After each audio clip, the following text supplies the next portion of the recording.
Mine Well, I was got up at 8. yesterday. First speaking call. It was insane. It was awesome. Well, excellent. Glad to have you all here. It is our Sunday edition. So welcome to the call, everybody. My name is Sean Murphy. I'm your head misfit. We don't quite fit in out there, but together in here, we seem to fit in just right. So I want to welcome you all. If this is your first time on the call, whether it be weekday or weekend, go ahead and drop an N in the chat. That lets us know it's new, and we get to send you some love and some hearts and some howdy do's and some glad to have you here's. The other thing I'd ask you to do as we get started is send out your messages of love, of gratitude, of joy, of peace to those friends. And if you've got some really close friends that you could send them out a poop emoji and they'd laugh, do that. Because it's about, today it's about the supply chain. The supply chain of what is feeding you. What might run out soon? What might run out before too long? So before we get started, this being our Sunday edition, and having a little faith in the room. So is RBP, there she is. You you ready to give us a little morning blessing, my love? I do. Let's pray. Heavenly Father, thank you so much for today. Thank you for every soul that showed up today and every soul that will be impacted from each one of us showing up today. Thank you that we're here, that we have breath in our lungs. Thank you that we have smiles to share and we have open hearts to receive from you. Holy Spirit, help us to get out of our own way so we can receive from you, from each person, from any source that you provide a message from, and that we can hear it the way you want us to hear it, and the way you need us to hear it. And Father, help it to resonate inside of us to where we can go and share that with others all throughout the day. Let our light shine bright so we can attract others. Let them come to know you and bless us and bless each other. Father, thank you for Sean. I lift him up today. I ask that you be with him and guard him every day. Blessings over his home, his business, his heart, his mind. Take control. And you speak through him. Thank you for the downloads you give him, and thank you for the words you give him to guide us and teach us and to help us. Father, we love you. We set aside this time to glorify and honor you. And we say all this in the precious name of Jesus. Amen. Amen. Whew. Okay. Excellent. Thank you, Rhonda. Thank you. AKA Pink Robe Lady, RBP. So good morning, everybody. Good morning. So this hit me in meditation this morning. I know it's funny, meditation, talking about supply chain. But I come out of big business. I come out of businesses having had 7 businesses at one time, over 100 plus employees, from 4-star, actually more than 100, but 4-star steakhouse, rock and roll nightclub, industrial sales offices in Puerto Rico and in across Florida, salesmen, all of this stuff. Every one of those businesses has a supply chain. And the supply chain gets called different things. And sometimes it's called marketing. It's called advertising, right, for customers. Other times it's called vendors, right, the supply chain. Other times it's called your utilities, your basic needs as a supply chain. The power goes out, you can't cook. All of these different things. So it hit me this morning in meditation, the supply chain, right? There's 5 key areas of life. There's your mind, there's your body, there's your finances, there's your family, and there's your society. And if you're faithful, there's a 6th one called faith, called your spirituality. There's a supply chain for all of those. What can you do? What will you do? What might you do to check in on your supply chain? Is there a chance your supply chain might run out? Right? For a lot of people, their physical supply chain ran out. They didn't have the chance to go to the gym. They had to adopt. They had to address. They had to adjust. There's a business model I'm a part of with an e-commerce specialist, and this e-commerce specialist was able to help reroute the supply chain to a yoga studio. What do you mean reroute the supply chain? For a yoga studio, the supply chain enters in through the front door.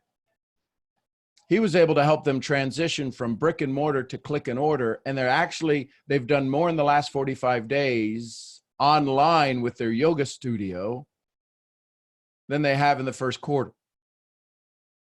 Why do I say that? It's important for you to look at your supply chain. If you're running a business, and every one of you are, check your supply chains. What are you doing for your mental stimuli, right? Coming here is probably a good thing. I hope it's a good thing. I hope it brings value. Doing workouts, right? Sitting at your desk, right? Doing chair raises, just trying to do something, trying to keep your body active. For many of us, our supply chains have had an influx has had a huge change. And that huge change that has happened causes us to be unfamiliar with our supply chain. Here's the reality. Listen carefully. What is he talking about? How many of you would believe that if your supply chain has changed, has dramatically altered, isn't it possible that your prospect's supply chain is altered as well? What has changed in their income model? Their income model has changed dramatically. And are you trying to talk to them and they have a broken supply chain? Are you capable of stepping in and helping them remedy the issues in their supply chain? Now, I'm speaking business terminology. And if you're not familiar with this, then I would ask you to get familiar with it, because this also deals with the psychology of human predictability. Right now, the amount of fear that is growing in tension around the globe is significant. The need for control is growing significant.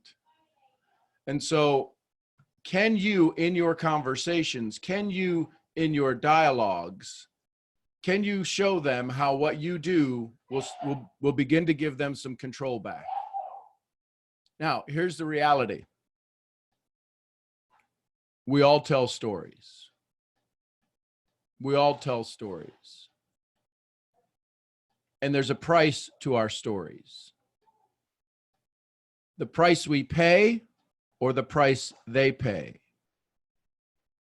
When you talk to your child and you tell them they can't have something, but if you're in the grocery store and there's a long line and you know they're not having the best day and they're going to possibly explode.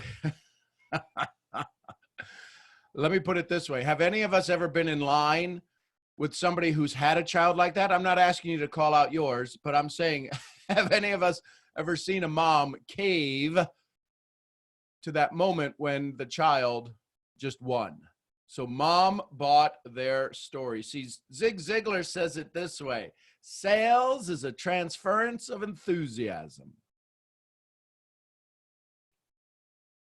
And it depends on whose enthusiasm, right? En-theos, God within. Enthusiasm means your spirit within. What spirit are you awakening inside of your prospect? What spirit are you awakening inside of your boyfriend, girlfriend, your spouse, your mom, your dad, your brothers, your cousins? A lot of people have challenges. A lot of people have experiences and they say, well, my family just doesn't get me. Some of you are younger and still at home. My parents just don't get me. They want me to go get a job. Well, see, the good news is they can't say go get a job. They know there's none out there. See, we've been giving a reprieve. Midnight came and we got the governor called and stayed our execution of our dreams. Sales is a transference of enthusiasm. And he used that word specifically because enthusiasm means en-theos, means God within, the spirit within, theos within. Can you awaken the spirit within to move somebody to a new level? So now we've got this opportunity to go do what we need to do. The challenge is what are your results been? What have you been doing the same that's not working? What old truth is no longer true? So many truths got dropped in the basket. So many truths need to be dropped by the side. there's only a handful of truths, right? Jim Rohn said there's only a handful of things done repetitively will help you win, and a handful of things done repetitively will help you lose. It's you just got to decide which handful of things. So your supply chain, what is your supply chain of courage? Has that run out? Has it changed? Has it been constant? Has it been tested? Has your supply chain been tested? When I worked with global corporations as a consultant, helping them keep their operations at peak performance, the systems always got tested.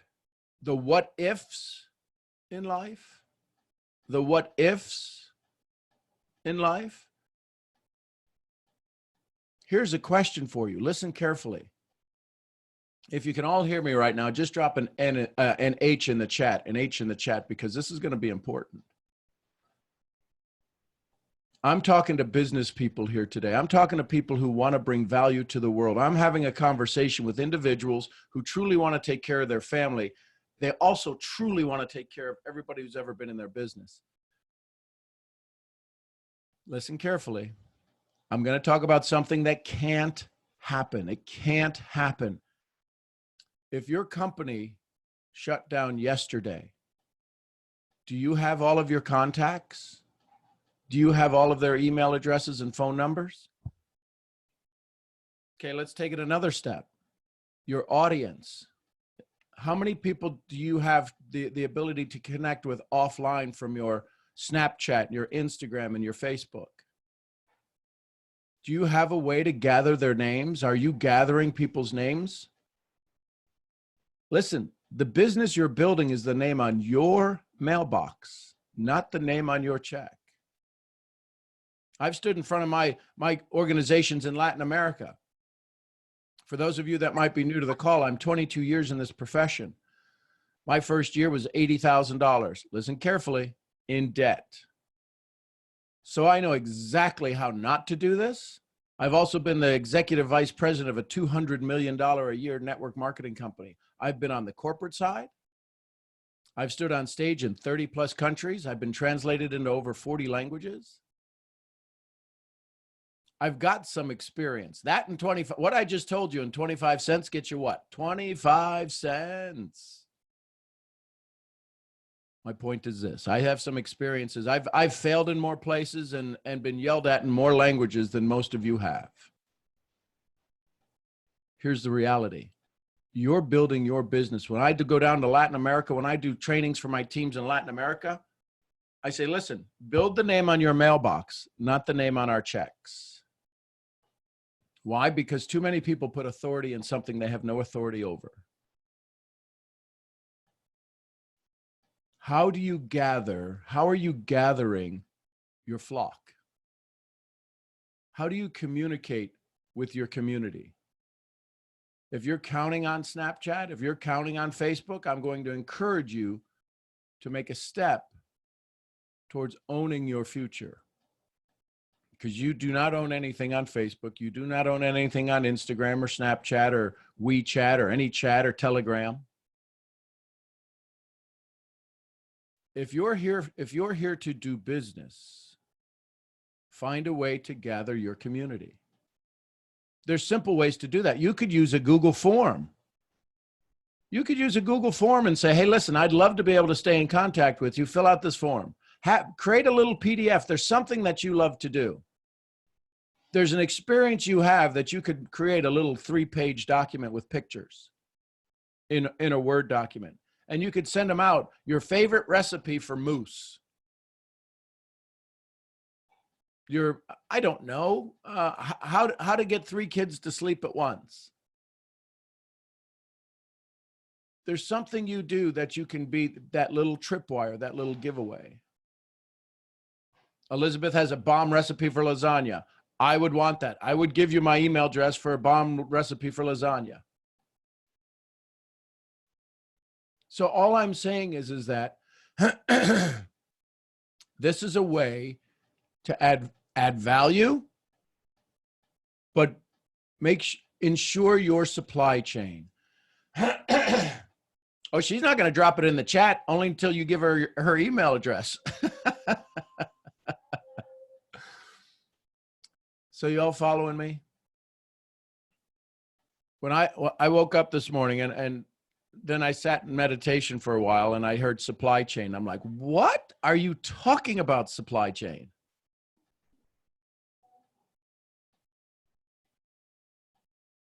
All I'm saying is this. Look at all the emails she's getting. All I'm saying is this. When you decide to build your business, you will ensure your future. Goodness gracious, what if goodness gracious, you decided you want to change businesses, right? Some of you love shopping at Walmart. Some of you love shopping at Sam's. Some of you love shopping at Costco, but some of you will go to the local store because it's convenient. You're not locked into where you go. My point is this. What is your supply chain for courage? See, we never talk about that. We talk about reading books and having conversations and journaling. But how long does it, how solid is that supply chain? Can that supply chain waver? Can that supply chain get a roadblock in it, your courage? How about your prospecting? What's your supply chain for prospecting? I don't think we'll ever run out of people. But have you ever heard somebody on your team say, I don't know what to say to people. I don't know what to say. Can you give me a script? Can you crank up my supply chain? Give me a script. Listen, the script we need right now is, hey, I'm checking in on you. Hit me back. Tell me how you're doing in these crazy times. Let me know how you're doing. People, listen, people in the profession, people in our business of MLM, me loving more, mentors leading mentors, moms laughing with moms, making lasting memories. It's everything other than multi-level marketing. That's about as sexy as a potato sandwich. And by the way, multi-level marketing is the description of a pay plan. That's not a description of an industry.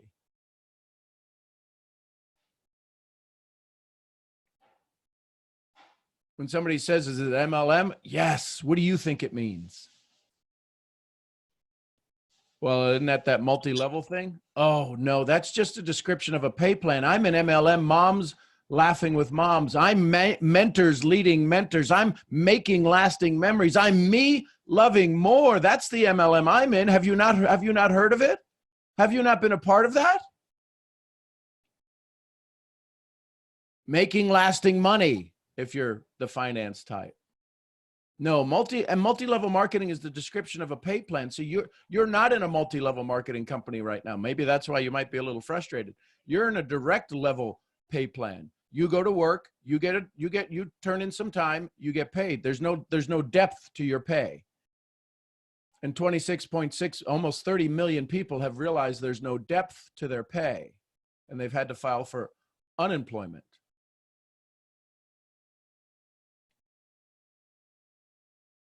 See, this profession doesn't fire you. You decide to change horses, but it's very rare people get fired in our profession. You got to do some pretty egregious things.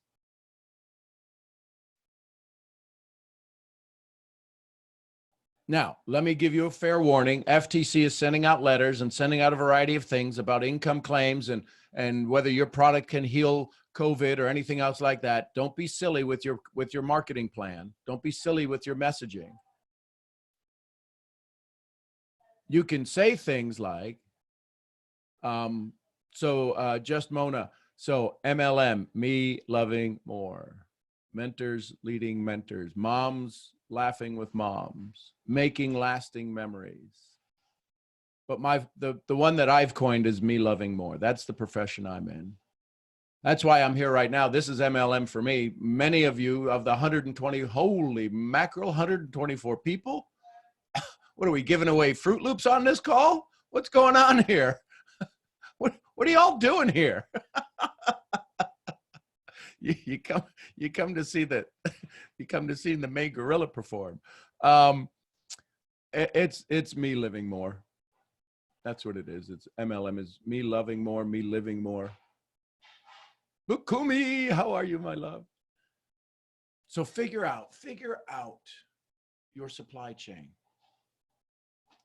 Figure out what it is for you to do that. Now, here's the thing where most people may not have a conversation on is what is your supply chain for faith, for courage, for internal love?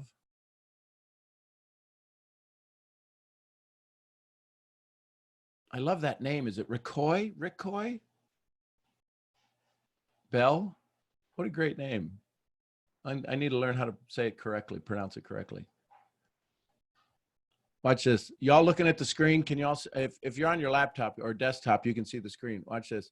The positivity boss. Watch the smile show up. Watch the smile show up. Look at that. See, this is what's, Laura Mendez in the house. Where is she? Look at these smiles show up.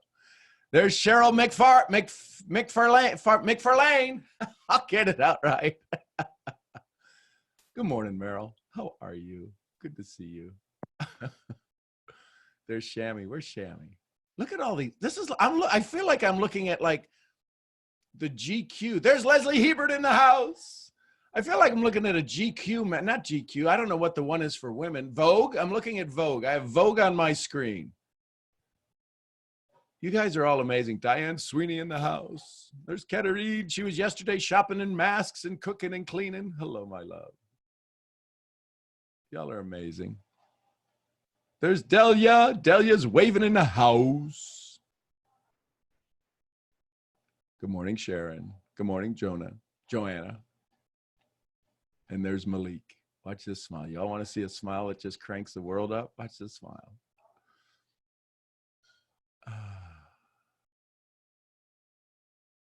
Marie Victoria, say my name. Well, I don't know where you're at, but I'll say your name. Good morning, Marie Victoria. There's Danny in the house in the red. Danny and I did a little Instagram live yesterday.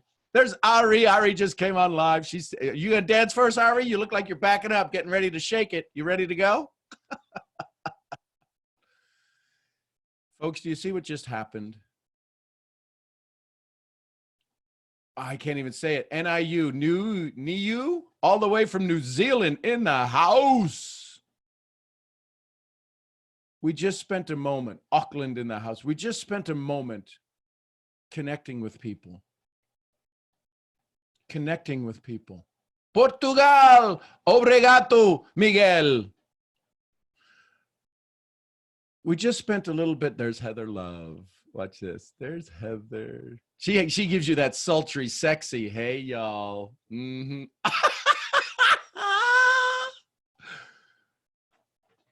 We need a belly button reunion. Yes, we do. This is what happens too many times. We forget our community. We forget our community. Don't forget your community.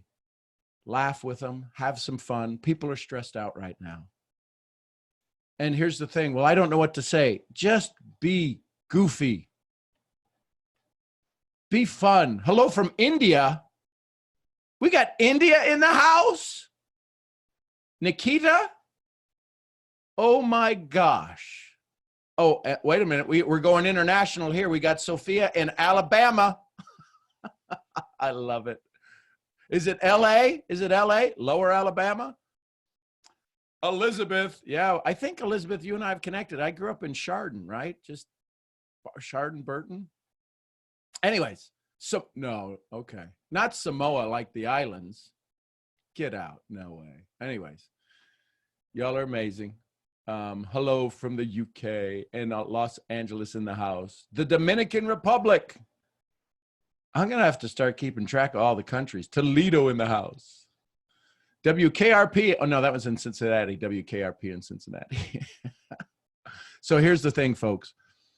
The supply chain of joy was just filled in a little bit. We all just giggled a little bit.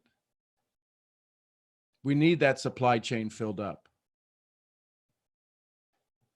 Dewey Carpenter. What a great name. Dewey Carpenter. Yeah, man. See what happens? Earl Nightingale said the most beautiful sound to anyone is the sound of their own name. How many times does your community hear your name? How many times does a community hear their name? See, all too many times we're as leaders and it's like, oh my gosh, my leader, my leader, my leader. Listen, if there ain't nobody following them, they're out for a walk. Brittany in the house. If your leader doesn't have you, if your leader's not recommending you for fun and joy, they're out for a walk. If your team can't say your name, if you can't say your team's name, you might be out for a walk. You might not be leading. Good morning, Philip. In Serbia, we got Serbia, India, Auckland, New Zealand, the UK. I feel like this is like, I got to go. You know what? Y'all are going to make me have to go do some geography stuff. Here's the key. What does your supply chain look like? Canada. We needed Canada. Thank you, Marie Victoria. We need the supply chain of joy filled up a little bit. Czech Republic, Veronica. We need the supply chain of joy filled up a little bit. Here's what I mean. Give your audience a chance to look into your soul. Could you imagine how long this call how boring this call would be if I did it without my screen on, without my video on? I'm not asking you to be on video. I'm talking about me being as a leader. And imagine if I spent the whole time talking like this, looking at you on the screen. See, you can hear me, but it just doesn't sound the same unless I'm looking at this. See, I can't see you on my screen because I'm choosing to look at you. I know you're looking at the screen, but I can't look over there because I need to look at you. Can you give your audience a chance to look at you, to see your eyes?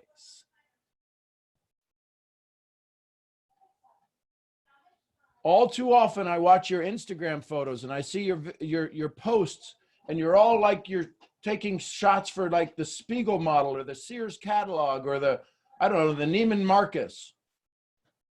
You're doing all of these amazing poses, but you don't get paid to pose. You get paid to do two things. You get paid to find customers and you get paid to find leaders. I don't know what all these poses are. Am I supposed to fall in love with you because you borrowed a suit and sat on somebody else's car? Now, maybe you own the suit, but you're still making payments on the tattoos. It's time to get a little bit real and raw. Nobody's joining you for the suit because if they join you for the suit, they'll join anybody with a suit.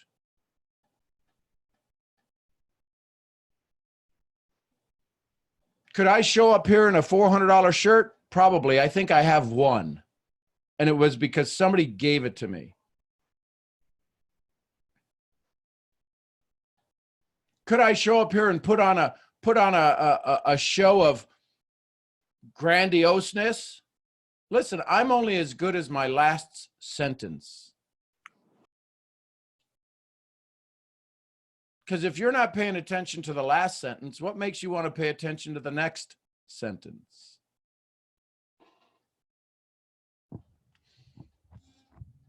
Start looking at your audience.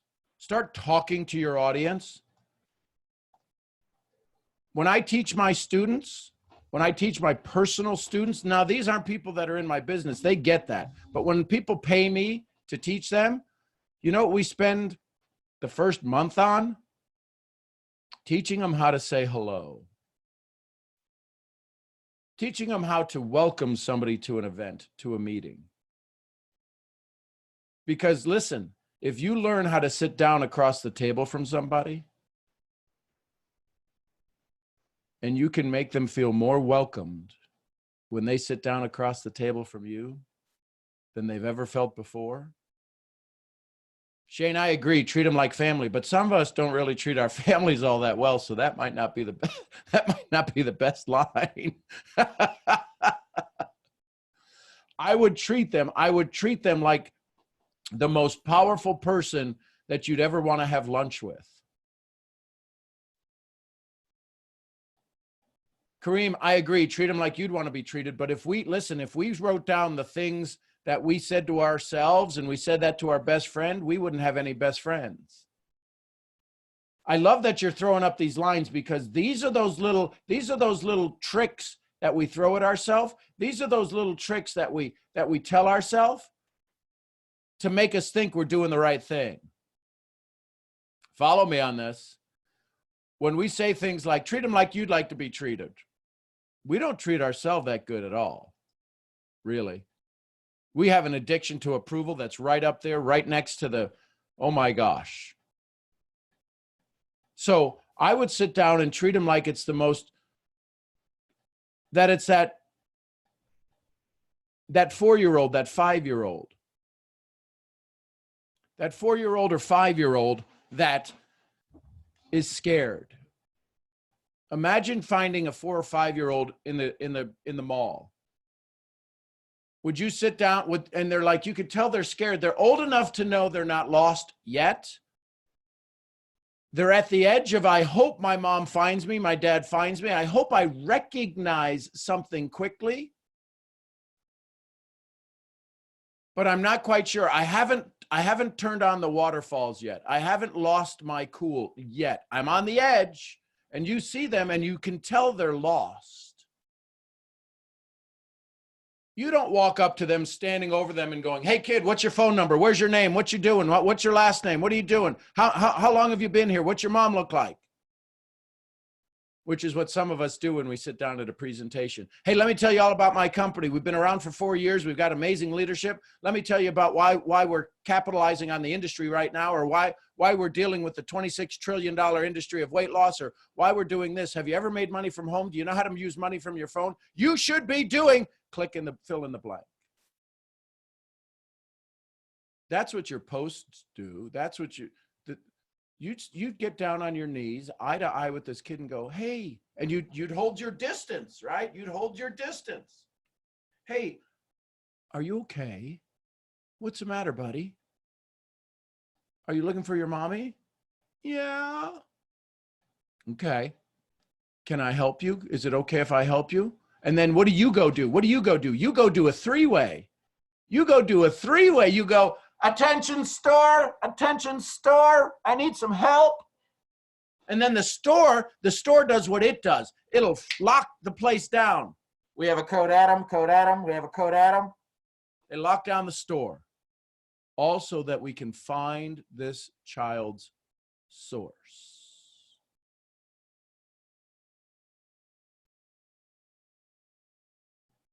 Can you help your prospect find their source so that they can resource it to you?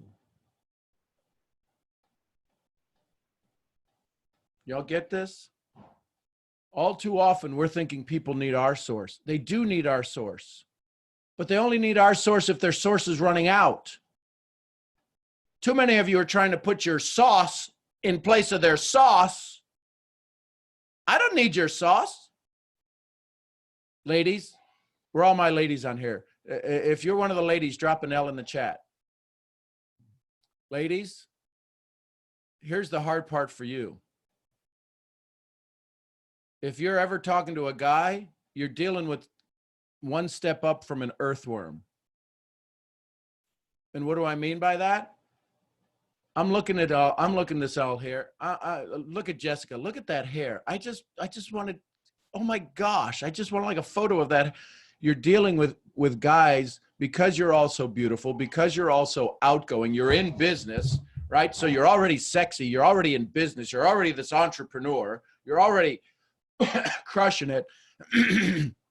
You got guys all the time that are showing up going, yeah, I want to be in business with you. And you're like, ugh, blah. But you're not quite sure if they're really the schmuck they are or the star they might be. So my point is that I know it's hard for you to be out there. You do have to put on your armor, but you can do it in such a way. I would encourage you to make them jump through a hoop. Ladies, let me give you a little, can I give you all a little bit of a secret weapon? When you get these posts and people are like, yo, man, I was checked out your page. Yeah, I'd like to know what you're doing. I don't think they say, like, give me your digits anymore. I don't know. I mean, I doubt that. That's like 1930s, isn't it? Give me your digits. I never said that, by the way. Because I probably never asked anybody out ever. My mom actually set me up on the blind date with my bride. So that tells you how much I was out. I was a player in the house. Yeah, right. I was playing checkers or something. Anyways, so my point is that make them jump through a hoop. Make them jump through a hoop.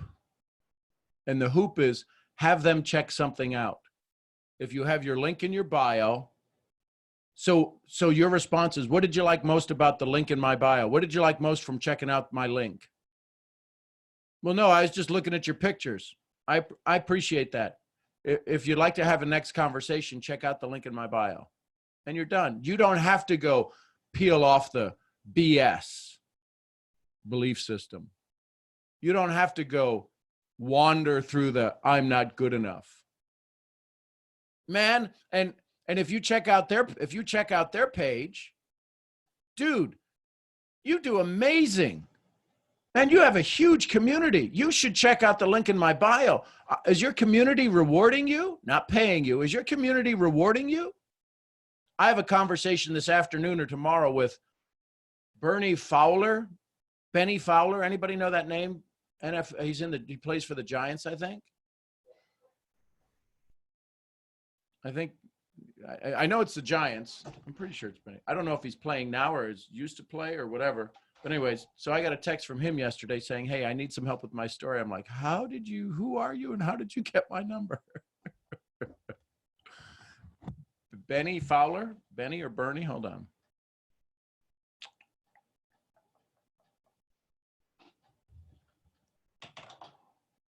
Y'all know how valuable that phone is Sean's holding in his hand right there? Benny Fowler. And there's another name that's in that same text, Les Brown. Yeah. It's currently with the Giants, NFL. He might be part of their PR community or something. I don't know. Listen, I don't know. So, anyways, have people jump through a hoop. Ask them to jump through a hoop. Guys, you can do the same thing. I'm looking at Darnell here. Man, I'm looking at Jason. Y'all, I mean, this is like the who's who of like who's in sexy land. Y'all are just amazing. You know why I have to be funny? Because I ain't sexy. You know why I got to have some legacy leadership lessons and teachings? Because otherwise I'd have to tie a pork chop around my neck to get you all to play with me.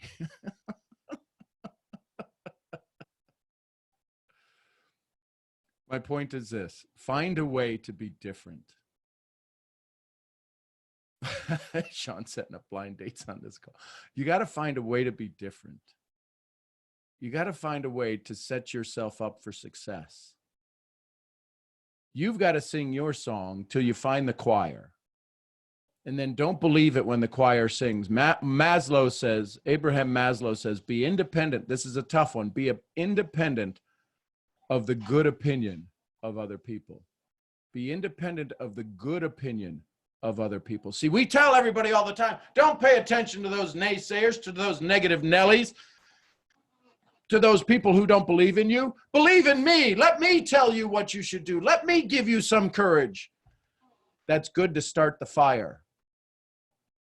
But you know what? You got to tend to your own fire. You got to get yourself fired up. You've got to find your own enthusiasm, en-theos, God within. The books you're reading, do they fire you up? How many times have you read the book? Now, that could be the Bible, but how many times have you read the book you're reading? Listen, I've got a book here, right? I've been in the study of the human brain for 25 years. I've had this out from the library, which is neat because A, they're not really calling me to return it. But, and I know you might like to buy your own books and to do stuff. But I look at different things, and I can't get through a page of this without like spending a month on it. Right? Napoleon Hill. I read it every year for the last 30 years. Yeah, if you've read the Four Agreements, how many times have you read the Four Agreements?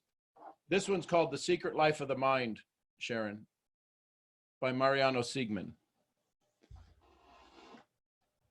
But the question is yes, we've read Four Agreements. Have you read it 4 times? Have you read it 5 times? Have you read it 10 times? Have you read Science of Getting Rich? See, there's only 26 letters in the alphabet. And if we're still quoting confirmation from people like Epictetus or Marcus Aurelius, you know where they got the Four Agreements from? Hippocrates. There's only 4 kinds of folks. Hippocrates taught us that 2,000 years ago. So the Four Agreements, as great as it is taking the 26 letters of the alphabet and reorganize them, called the syntax, and to put it in a way that makes sense now, that touches our hearts. See, the Four Agreements isn't about the brain, is it? The Four Agreements isn't about the brain. The Four Agreements is about the heart. Ask yourself what your brain is. Ask yourself what your business is. Is your business about the brain? Is it business about you should be trading? You should be getting skinnier? What if, listen, how many of you would go to somebody and say, you shouldn't be fat? Sign up here. Don't be a fatty. Call me. Could you imagine how many people you'd not get? But you know what happens when you say you should be trading? I love how people want to market, but they don't understand. They fail to realize the trigger that they fire up is the amygdala. You should be trading. Oh my God, I'm a loser if I'm not trading. Then they go to, and they look at your site and they see how sexy you are. And they're like, well, I could never look like that. How many of you are missing out on the average person because they look at your Instagram page and they go, I ain't sexy like that. Everyone in that group is like sexy. Yeah, it fires up the amygdala. The amygdala is your fight or flight. That's your alligator brain. And the amygdala is constantly, oh yeah, the amygdala is constantly on alert, right? Because it's always looking, the brain's looking for 2 things. How fast will this kill me? Or how fast can I recognize the pattern?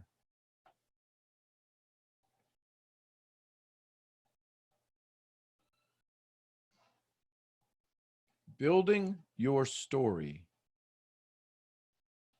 is what works to help other people believe they can have their story. And if they look at you and they don't see you with your hair a mess, and they see you dressed to the nines all the time,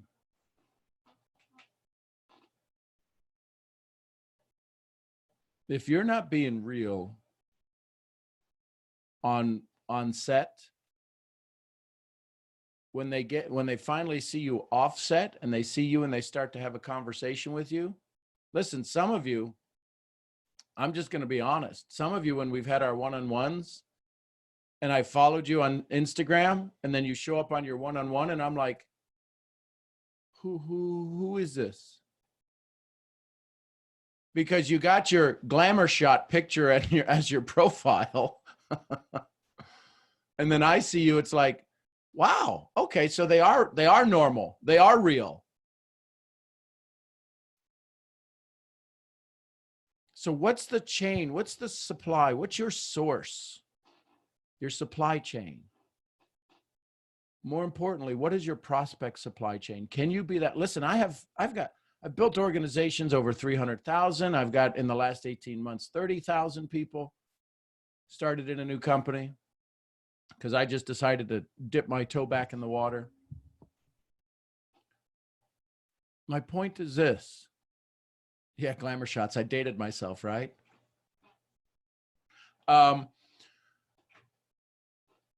when you decide to build your business, how long is it going to take to build your business? How long is it going to take to build your business? You know why it takes a while to build your business? Because we've got to chip through all of the crap that is called your history, is called your memory. Because everybody keeps piling stuff on top of what's not been your foundation you've ever wanted. That's why I call what I do personal undevelopment. Undevelopment. Some of you who are 18, 19, 20 in your early 20s, you think maybe, just maybe, I don't have enough clout. Listen, if you tell the story, you're the storyteller. People pay to hear stories. How well can you tell your story? You're trying to tell the story of the company and you're not qualified. You try to tell the story of your comp plan, you're not qualified. You know why people ask you, so how much have you made? How much have you made? And you're like, well, I lost $100 on my last trade. Oh, let me follow you. Where's the line? It should probably be a pretty short frickin' line. If you're getting asked how much money do you make, you're telling them you don't make no money. If you get told, I ain't got no time, it's because you rushed through the presentation. You made them feel you ain't got no time. Why do you think those are the two biggest objections? Because the person presenting, the storyteller, is telling a story that sounds like they ain't got no time. It's called the essence of your language. See, you've worked so hard on the script. Listen, let me tell you. Oh, here it is. It's down here. If you all had to guess what this is, what do you think this is? Type it in the chat. What do you think this is? If you all had to guess what this was, right? Yeah, that's the Bible. Y'all ever hear somebody read the Bible and go, well, how did they get that? They can read the words, but you know they ain't Bible folk. You can read the word, but all they is good Bible folk. They good storytellers, but they're not the author of their own story. They can motivate you. They can be the preacher. They can get you to read. I don't know what I'm going to read here. If only you would hide me in the grave. Amen, brother. Can I get an amen? If you only you'd hide me in the grave and conceal me till your anger has passed. Now let's talk about that. You know what cracks me up? A lot of these modern day inspirational preachers can't tell you what the scripture is, but boy, they can motivate you with PowerPoints and slides. They got you coming and going. They got lit up screens that they stand on. They got stuff, man. They will motivate you. They will get you going. They will get you reaching in your pocket.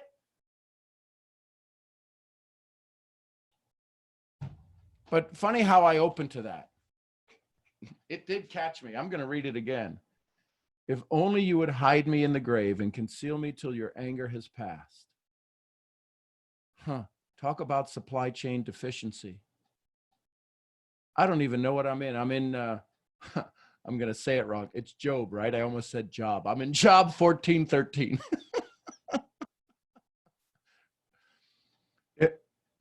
If only you would hide me in the grave and conceal me. If only you would set me a time. How many of our prospects are sitting right there because they got to go home and tell their family, I don't have a solution? How many moms right now are freaking out? How many moms that you could connect to? If you're a mom on here, drop an M. If you're a single mom, drop an SM. Look at all these single moms on here. You listen, ladies, moms. If you're this single mom who is doing this work, I need you to hear you're already greater than anybody that's in your company. You're already more powerful. You've got a stronger backbone. You've got a softer front than any 7, 8-figure earner who's full of themselves and reading their own press.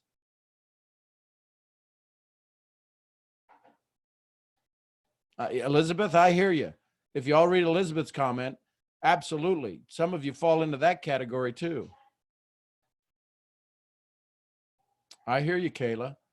So, but yet as a mom with 1 child, 2 children, 3 children, right? You're still building a business. I got to tell you, if you just, it might serve you, because just is an injected value. It might serve you if you had a post that said, Rhonda made a post the other day. Well, actually, it was like a year ago, but it seems like the other day. It's a bread and cheese kind of day. It's a white bread and cheese sandwich kind of day. Anybody feel me? And you know how many moms just absolutely said, I feel you. I'll feed them something, but I can't do it today. I can't do it today. And you know how many women came to her, I don't want to say rescue, but came to her, I got you. Listen, there is a community of women striving to fall in love with you, needing you to lead them, needing you to let them know that life is just, it ain't always peaches and cream and your hair done and you're in a pencil dress and you're got your leg just enough so we can see your thigh, but we can't see your butt. What? That ain't no single mom. I don't know what movie theater you just come out of. Listen, you can be sexy. That's moms want to be sexy. Moms need to be sexy. But sometimes maybe it's just you do one eyebrow and not the other and go, and I could only do one eyebrow today. I just could only do one eyebrow today. You know how many women would fall in love with you who would private message you and go, girl? Well, they doesn't make any noise in a private message, but that's what they're saying. How does he know this? You see who my audience is? I found ways to remind you of your greatness that you overlooked it. You overlooked it because, well, nobody wants to see that. We all want to see that. Brene Brown says this, your vulnerability is my strength. Paulo Coelho in his book, Manuscript Found in a Cross, says the scars you carry are stronger than the sword that made them. You are never defeated. The defeat ends, the failure ends the second you enter back into an interesting battle.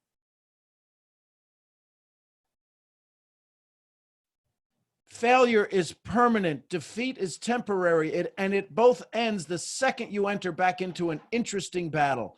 Are you in an interesting battle right now? And the battle is your growth. The battle is helping somebody else. The battle is helping. Listen, how many of us have ever had to deal with somebody who is on drugs, deal with an addict who said, they raised their hand and they said, I've had enough. They've had the day they've had enough, and they're a friend of yours and they're calling on you. They're asking you for help. Let me let you in on a little secret. Every one of us is on drugs. Follow me on this. We have the greatest pharmacy in the world. We have the strongest pharmacy in the world right here. We all hear about a placebo. You all ever heard about a nocebo? A nocebo, I could give you the perfect cure to your drug, to your challenge. I could give you the perfect cure to your disease. Your disease, as Bob Proctor says, the body not in ease. Everybody's disease right now is I ain't got enough money. I can give you the cure for it, but what are they going to say? It doesn't work. It's one of those things. I can't believe you're in one of those things.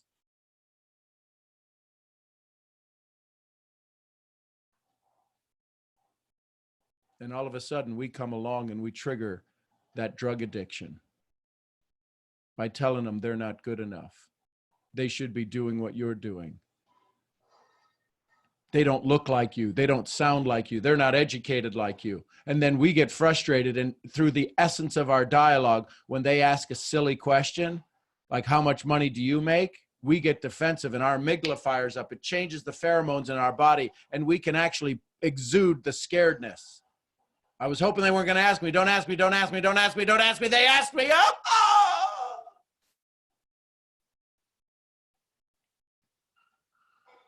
goes back to this.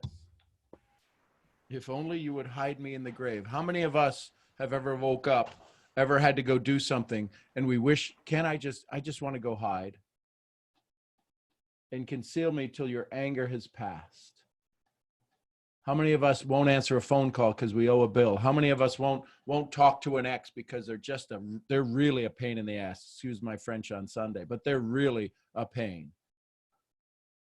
Just hide me in the grave. Hide me till your anger has passed. But who do we not have to hide from, or who can we turn that over? Who can we stand behind? Who will stand behind us? Who will stand in front of us to take care of all of that? I believe that. I believe that, Danny.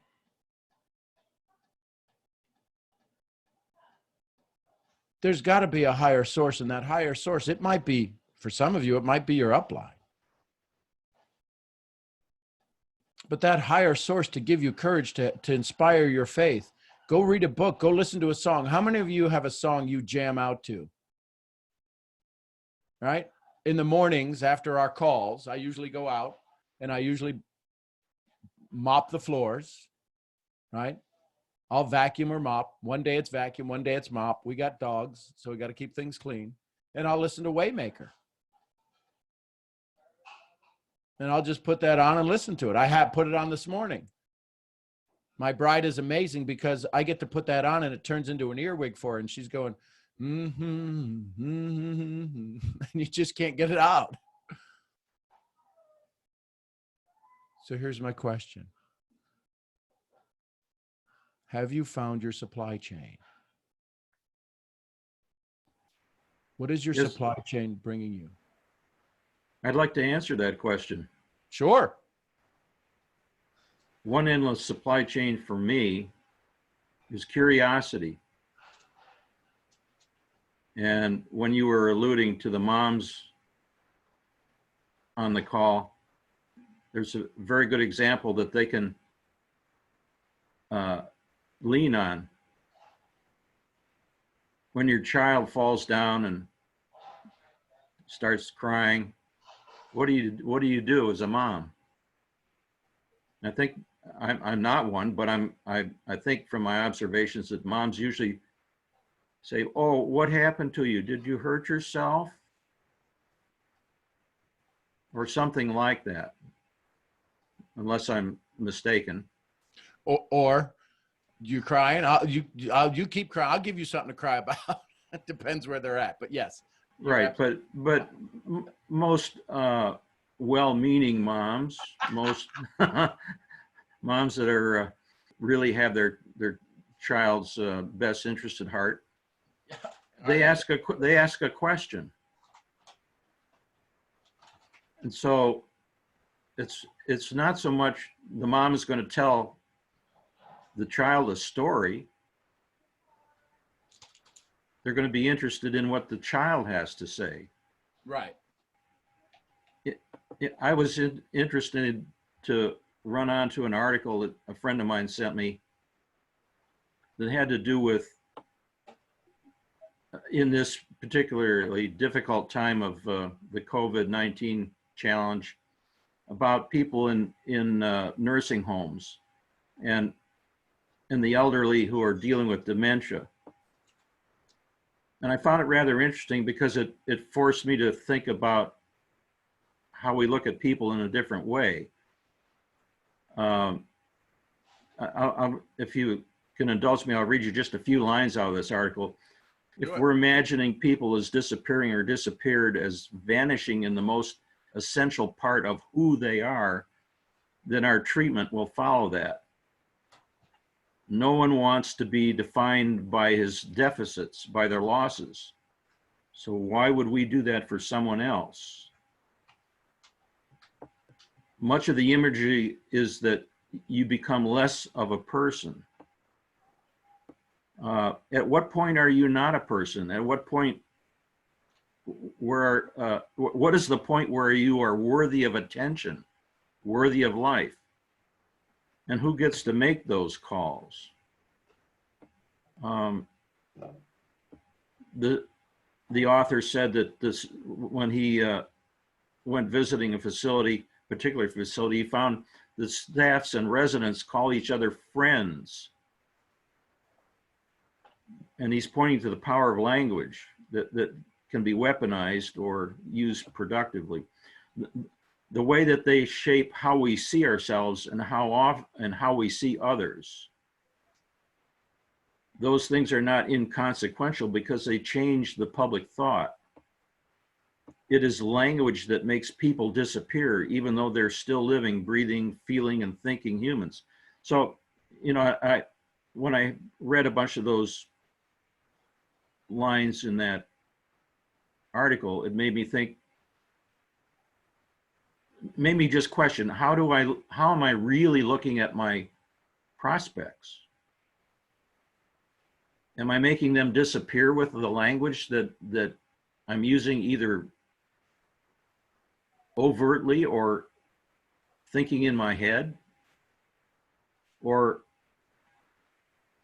is this a wake-up call for me to ask more questions, to find out about them, as opposed to them being ready to tell my story? Yeah, my story might help. Metaphors are probably one of the most useful forms of communication, but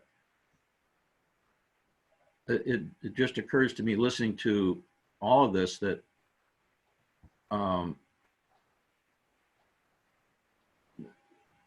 that it's in the questions, the power that we have to help other people and ourselves are in the questions that we ask.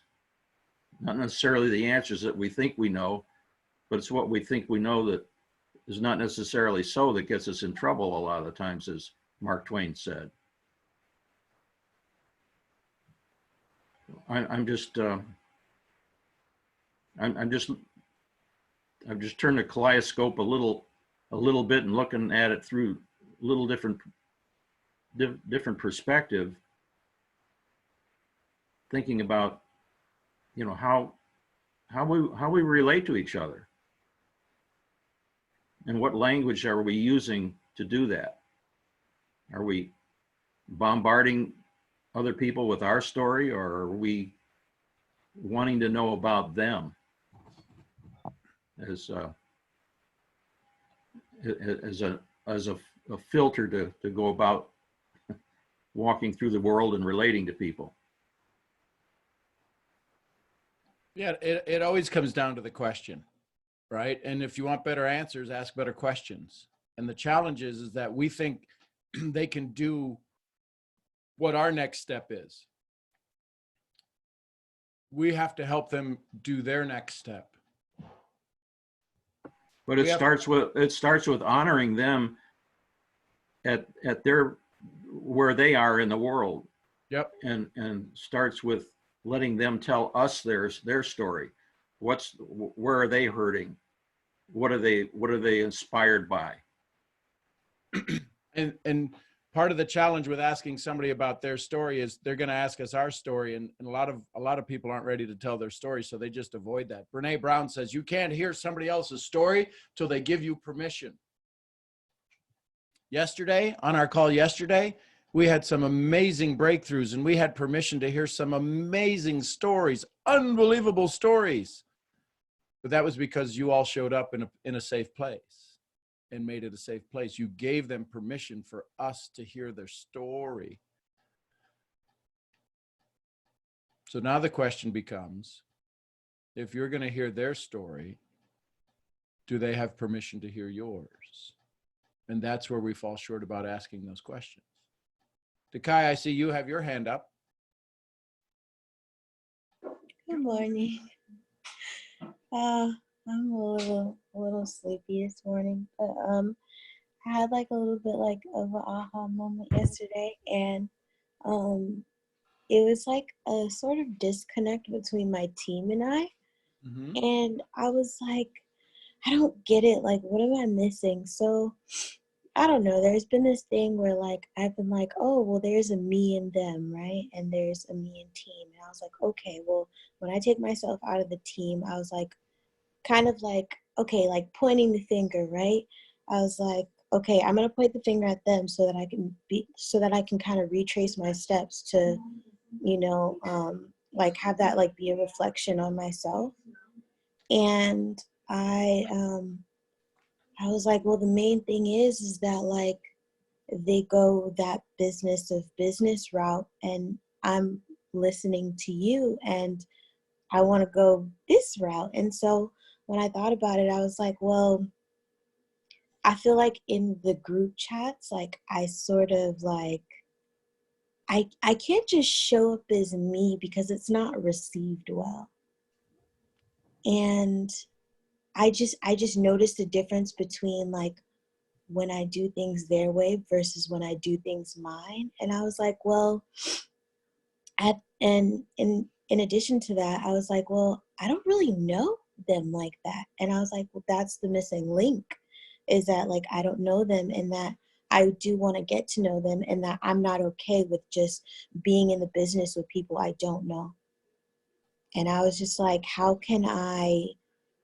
um how can I like contribute to them without conforming to them? Because I'm like, I don't want to wear that mask anymore.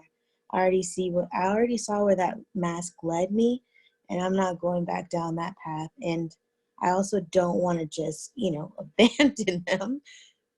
So yeah, I guess that would be my question. Well, I don't really have a question because I have a mission in mind of, you know, just getting to know the people behind my team.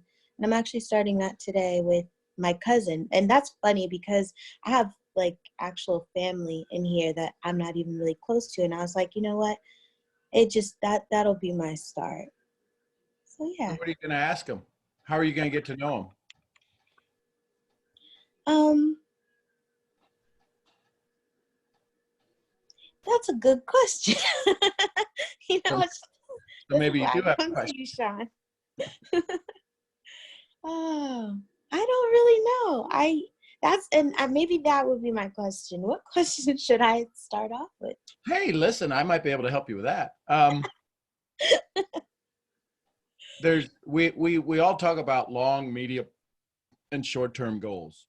Mm, People say they're 90 days, 6 months, and a year. How about the next 7 days? okay. What's that thing that's eating your lunch that you would love for it to go away, or at least minimize, or more come in, or something that in 7 days you need to see a result? What's the result you would like to have in 7 days? And that'd be the At question. least. Or with you or with Oh, that. That'd be the question oh, I'd ask anybody. okay. Can you repeat that? Because I was answering that for myself in that Yeah, moment. yeah. See, it's a pretty powerful question. So, Yeah, because right. right now we're at hypersensitivity, Right. and we're at hyper awareness. So we can't have you know what a long-term goal is? 30 days. That's a long-term goal. People can't make it through tonight. People can't make it through today. So the question then becomes, do you have something that's eating your lunch in 24 hours needs to go away, or 7 days? What's your 24-hour goal? What do you want to do tomorrow?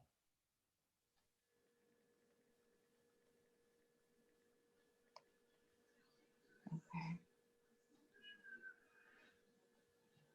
And you could Wow. ask everybody on my team. Let me ask you this, Takaya. Does your team, in essence, look like you, sound like you, talk like you? Yes and no. They Okay. look like me. Okay. But they don't talk like me. They're from And different countries. well, okay, I'm sorry. They do talk like me. Um, They look I like think, you. yeah, they look like me, they sound like me, Probably but think like there's you. A little bit different, but they think no, like you. no. So they don't want money. They don't want success. Oh, yes. Yeah. See, they look like you, walk like you, talk like you, and you're trying to be Right. different. And so therefore, you got to ask different questions because Oh, you're transitioning. And right. because you look like them, talk like them, walk like them, they can't see your transition as a benefit to them. Oh, So okay. they think you're trying to be the Queen Almighty. So therefore, they band together like the crabs in the bucket, and they keep pulling you down. Yeah. Yeah. That would explain it. And I don't even know if I can eat crab. So how do we deal with that? Is we give them the chance to be in charge. Okay. And So how do I do that? you ask them better questions. You use, like Bob said, words can be weaponized for good or for bad. Right. Ask everybody to say, listen, I have access to a mentor that I could help get you some answers to. And you may not ever have to bring the questions to me, but they don't see you as the authority. So Right. then don't be the authority. Be the source. Be the resource. Be part of the supply chain. Don't be the supply. Oh. Oh, Oh.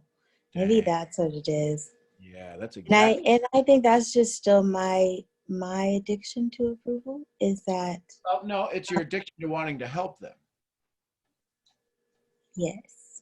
So, but you get your value in helping others. And since you can't help them, you don't feel good. So therefore you're going to use the words, as Jason said, conform, not converse. Right. Wow. I've got 30,000 folks on my team. I'm building here in the US now. And I've got a handful of folks here. They don't look like me. They don't talk like me. They do not think like me. It's why we're sexy to each other.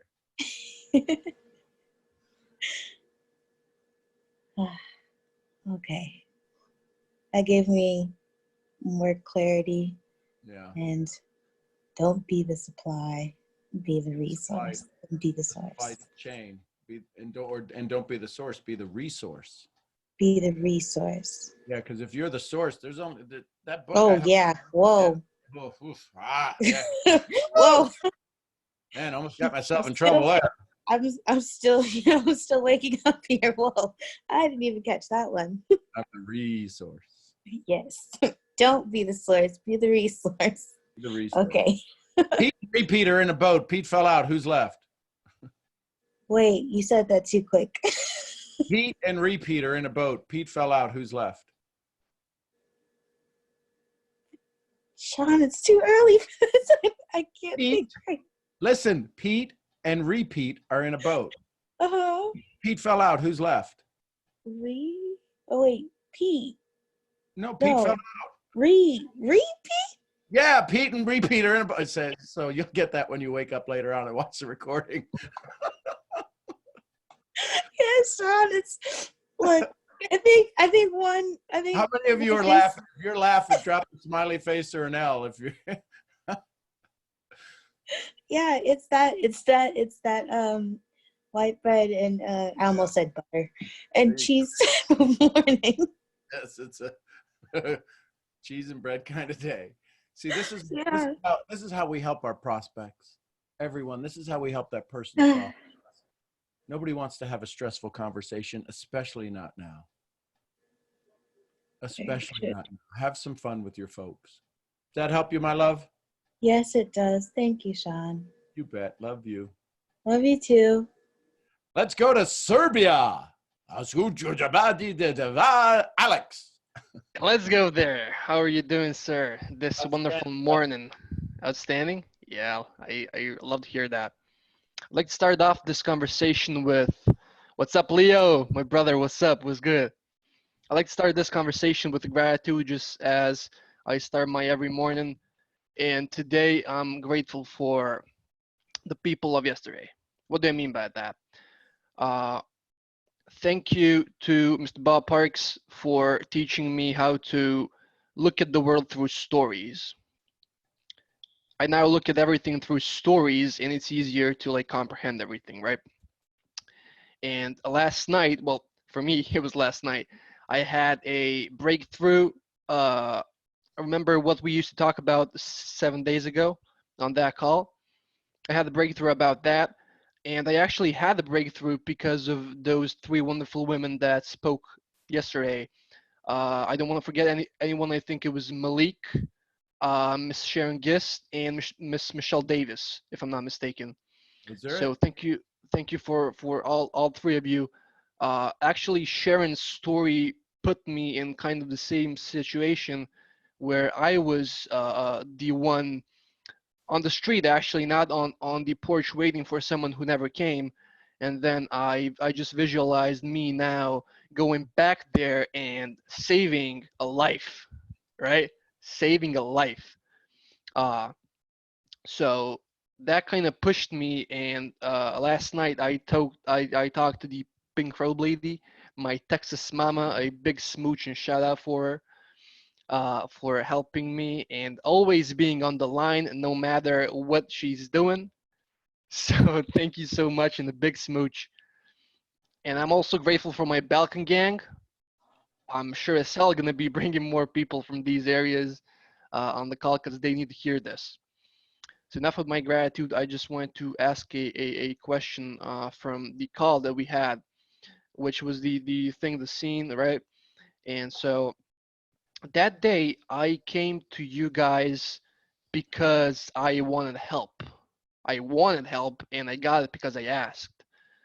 But I don't know when I'm talking to a prospect, how can I make them because they all want help and they're talking to me because they want help. But how to make them uh, uh, ask for it? Is it like through good questions? I assume. well, two things. One, you can't make them do anything. Yeah, obviously. Yeah. Well, no, not obviously. Those are the words you use, so that may be your challenge. Probably. So so when I sit down, how can I be of service? Yeah. And the challenge is they've never really thought about how to answer that question. So now you can be of service Yeah. because they're waiting for your presentation. Open the yeah. Open like right off the bat. Open the dialogue. Why are we here? Yeah. Yeah. Yeah. Yeah. See, I used to be smart, Mm. and I could recite you all kinds of cute sayings and ideas and concepts and terminologies. I could make you feel inferior in two blinks of a cat's eye. Yep. And then that makes me superior. Well, superior put me $80,000 in debt. It makes me feel stupid, which is not the point, right? Mm-mm. So can't we sit here and have a conversation? How can I be of best service? Yeah. Well, I don't know. That's Can kind I of the add to point. that? Go ahead. Who said what? Can I Somebody add to that? Let me say who said. Yes, go ahead. Go ahead, ex mama.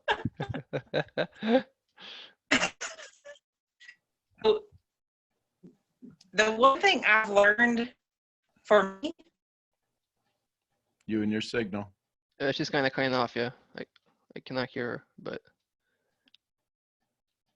she'll come back as always. She will. Yeah. So the second question I had was actually those chains we talked about, those ghosts of the past, right? Yep. From one side, I know and I remember the story you told me about just like going through a glass and being on the other side. Like there are no barriers. Barriers alone are only there if I find myself through the glass. There are no barriers. But on the other hand, um, there's two parts of the story always. So those kind of barriers of like me being alone and all that stuff, at the same time, they make me kind of unavailable to certain values, like deep relationships. But on the other hand, they make me work. Because I think I'm always alone, and that makes me work every day. That makes me push myself harder so I can do everything. So it's kind of breaks even from time to time, some way somehow. But it's just they kind of overlap, and sometimes one wins and sometimes the other win. So I don't know what's the best solution for that, because it kind of feels like a mental prison, and I've been like really thinking about what you were saying. When we were like 5 years old and 6 and 7, we were prisoners basically, but we were happy, right? And now when we have all the authority in the world, we feel miserable. I think from my case, it's because I just witnessed some life, and I was like, yeah, there are two or more colors there, right? Okay.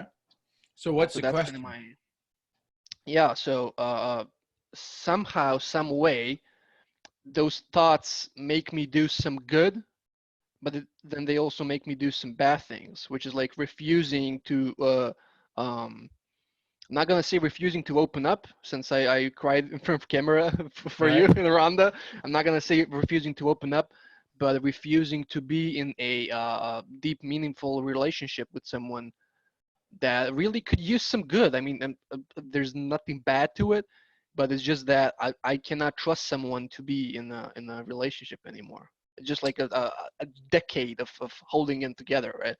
Sure. Absolutely. Totally understand. Yeah. You always have a choice. What's your choice? Joy, Or, misery. okay, so figure out why you choose misery and then see if you can do something different. Yeah.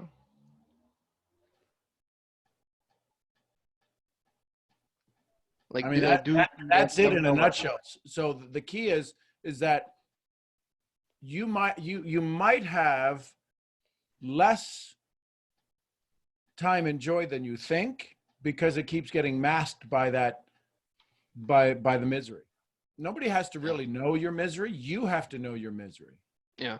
and then decide that it through alchemy that you can turn it into joy, because it's not happening right now. Yeah. Yeah. This is the challenge with, and it's hard for people to hear the story, but the misery that is causing you pain isn't happening right now. Yeah. That's It's all in the it's past. Yeah. wired into such a part of your DNA and your epigenetics and your signaling, that it's as if you feel as if it's happening today. But we lose that part of our life when we realize it's not happening today. The challenge is most people don't have anything to fill that hole in, because the brain doesn't operate in a vacuum. And if we stop that thought at a subconscious level, kind of like Michelle had a breakthrough a month ago when Brittany was telling her story. Yep. But she had the breakdown yesterday. Yeah. And because for 52 years, she's like, oh, I got it now. Oh my gosh, I love Brittany. Brittany is like, she's like my go-to goddess because she broke me free. No, she cracked the mirror. Yeah. And then once the mirror cracked, we had to pick up all the pieces, and Michelle did an amazing job yesterday, but yesterday was the awakening. Yeah. A month ago was the awareness. You've now become aware. We all become aware of our pain, but the awakening is when when we can turn it into joy. I kind of did that last night. I like redid the scene you told me, like me now getting back Yep. instantaneously when I imagine myself going through that kid and saying, listen, nobody's gonna come, but I'm here. Yep. I'm here, and now we can go inside and have some Texas ribs or something. Yep. I instantaneously felt like relieved, and I felt so much joy, and I just felt energized. Literally, like you gave me a shot of adrenaline directly in the skull. Literally, I was feeling instantaneously energized when I imagine myself now going back there and fixing the situation. I'm not gonna say the word fix, because you can't fix anyone, because we're all Right. like broken, but making it better the best way I knew, as you would say. So you'll do it 100 more times, and then it'll Yep. start to sink in. Yeah, I know. So I was thinking the first meditation I couldn't focus, but I think you'll agree. I kind of want you to agree. Just the repetition of all these things, repetition of thought, repetition of Well, doing this. they say practice makes perfect, Yeah, and that's wrong. Perfect practice makes practice. better. No, perfect practice makes perfect. Oh, Yep. So be aware. So go back and review the scene and what would be better in it. What would feel better in it? What would you want to do more with? And that's Yep. why you keep replaying that. And you go, okay, and that's why you journal that. That's why you know, okay, Yep. so here was my start, and here was this, and now here's the new start. And you're always getting to the new peak of a new mountain, of a new horizon. And you just keep going. Yeah. I was talking to RBP. Literally, it was 3 a.m. here. I was in my robe, although it's not pink, it's white. I was in my robe, wiping off tears, just like journaling all that stuff. And it really hit me after all those stories I heard yesterday. So thank you, everyone, for that. Your breakthroughs made me go through mine. And that's something that I really love this community for. And obviously, without your help, sir, the other week when we had that like redoing, where I low-key cried on camera, it's kind of embarrassing, but it does more good than harm, obviously. So thank you to everyone. I really appreciate this community.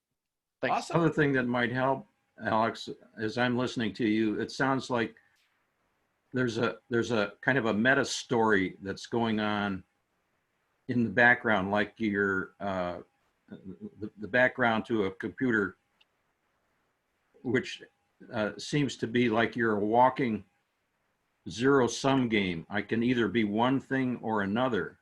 Yeah.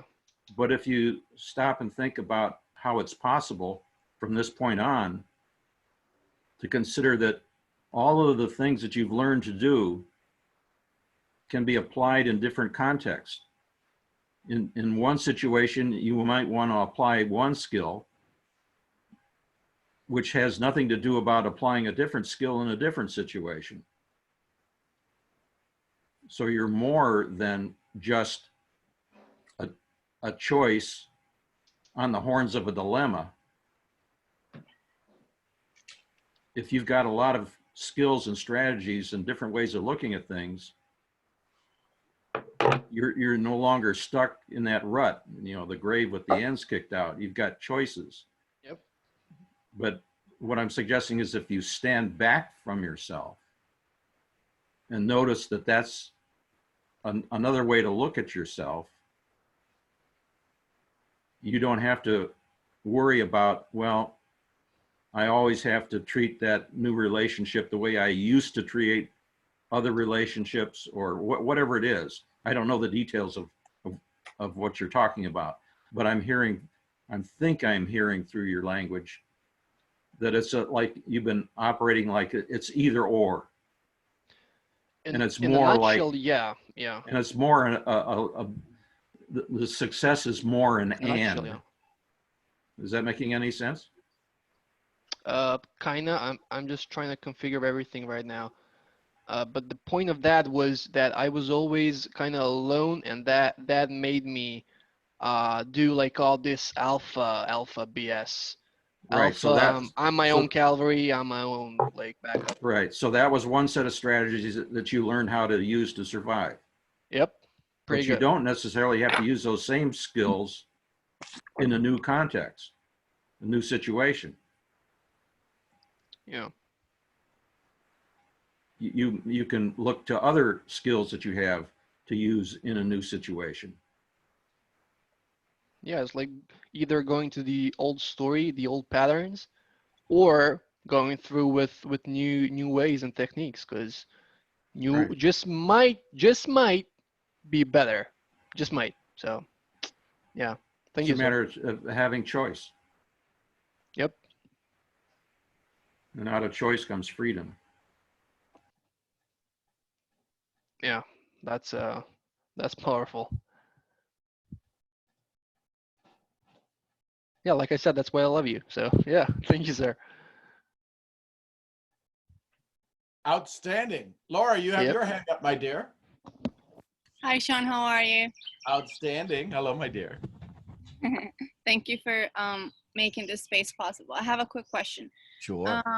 So I hear everything that you shared with us, and I feel like everything that I've learned, you know, throughout the days, I have incorporated into my making connections to people that I would want to, I guess, that with people that I would want in my business. And it has worked. in the sense that I don't take as long to sign someone up, you know, and that's just because I've been focusing more on the connection, right? But something that I've been struggling with is that there's still this story in my head of like I need the money, so I have to do it quick, and so I have to like really slow down and like focus on the connection. So I guess my question is, how do I get past, or how do I work with that thought of I have to make it quick, you know, so that it doesn't show up in my, I guess, dialogue when I'm you know, interacting with someone. How do you get to So- Carnegie Hall? Practice, practice, practice. So, Laura, in addition to practicing, one of the things is if I have this container and it say it was filled up, and I have this bottle, how much of this container can rush into this bottle? Only as big as the receiver. So I'm going to ask you to become a bigger bottle. The resistance isn't in what's available. The resistance in is how fast you will let it be received. Have you ever received $1 million in a day? No. If you did, might your energy change? Yeah. And then if your energy changed, how long would it take till you believed it? I don't know, second. You could see it. You could see it in your bank account, but until you could go buy something that you would not normally buy, right? You'd go buy, maybe you'd pay off some credit card debt for your parents or friends, and you write a check. Have you ever written a check for 20 grand? No. See, the belief is that you can't write a check for 20 grand. Do you have I don't know. You may not even have a checkbook. Do you even know what a checkbook is? I do. Okay, good. So I would have you go write a check for 20 grand to yourself and see what it likes to write that out. Imagine, because the part of it is that the reason that money can't flow to us is that we're not opening the valve for us to receive it. You've had those days in your life where I don't know where it's going to come. I need that. This has to happen. And somehow, somewhere, the exact amount of money shows up from somewhere, right? You've had that happen. Yeah. See, we all do that. And we open up the valve just enough to let that much money come in. I was there. I totally get it. Especially when our house was destroyed and we were homeless and insurance didn't pay for 3 years. I was living paycheck to paycheck and energy to energy. Well, how do you receive your money? Where do you receive your money at? Do you get it? Does it get wired to you? Do you receive a check? How does money show up to you? You mean like for my business? Or No, however money shows up to you. See, I wouldn't limit your money to coming in from your business. right. Right? No. MSI? Yeah, direct deposit. Okay. Like through a wallet. Yeah. So can you go take a picture of the direct deposit? Do you ever hear the books Chicken Soup for the Soul? I've heard of it, but I've Okay. never read it. So Chicken Soup for the Soul, Jack Canfield and Mark Victor Hansen wrote those. You don't need to go read them. I'm going to tell you a story about Jack Canfield. Okay. A buddy of mine, Scott Schilling, he just came out with a new book. Now that sucks. Now what? And Jack Canfield wrote the cover. So Jack Canfield took a picture of a check and wrote a check to himself for $100,000. And he posted that check on his ceiling so that when he woke up, that's the first thing that he would see. And it was a check for 100 grand. In his first year, he got 99,000. So my point is that on your dream board, where does it say on your dream board how much money's coming in? Does it say that on your dream board? I have a check that I wrote to myself with. And how big is the check for? I would want it bigger. Okay. So here's the thing. part of it but you not telling me the number, you don't have to tell me the number, but you not telling me the number means you don't believe that number's possible. Yeah, sometimes I don't. Right. So here's the thing. Let me ask you this. What do you have to change in your values? What do you have to change in your tactics and your scenario? What do you think you have to grow in? What talent, skill, or ability do you think you need to acquire that would allow you to be paid 10 grand a month? I think what my question was, the getting rid of the I need the money, Right. and more of the how can I be of service. Okay. And So what do people pay you for? finding leaders and Finding customers and building leaders. Yes. So that's what the company pays you for. Why? That's how we get our check from the company. So if it's finding customers and building leaders, how do you get somebody to pay you to be a good customer? And how do you get somebody to pay you to become a leader? So if I want to be a customer to you, if I want to be a customer of yours, what do I have to learn? What talent, skill, or ability do I need to learn to become a customer of yours? And can you teach me that effortlessly so that it's easy for me to become a customer? See, Jim Rohn says money is only it's like rungs on a ladder, and it's value. It's about nothing is overpriced. It's undervalued. Right? It's why somebody will go out and we freak out when somebody buys a $250,000 exotic car, but nobody's throwing a parade for me to go down and buy a car at the buy here, pay here for $1,500 I got to make payments on. Nobody's going, ooh, you just got an LTD from 1984. What? Nobody cares. So what's the value you bring to the market? What's valuable in you? Show me your smile. That's valuable. I'd pay to hang around that. What's the joy you bring in my life? What's the solution you solve for me that I would be happily pay you for? What's the fear and doubt that you help people overcome? So do you have friends? I know you do, but do you have friends? Yes. So do you have friends on social media? Yes. Are you ready to open up the valve to receive more? Are you ready to open up, to change your essence so that you could receive more money, more joy, more, right? Mental profits, your thoughts create your income. Can I help you with your thoughts? I need a yes or a no. Let me know when you're ready. Yes. Okay, good. So I'm going to ask you to do something that's going to make you feel it's going to put a knot in your stomach. You know, I love you, right? Yes, I do. You're going to go out on social media and say, how do I bring value to you? You're going to post that. You're going to ask people to respond. Please tell me what you think is valuable in me. All of you can do this. Okay. Because have you done the exercise, write down the 50 things you've done amazing in your life?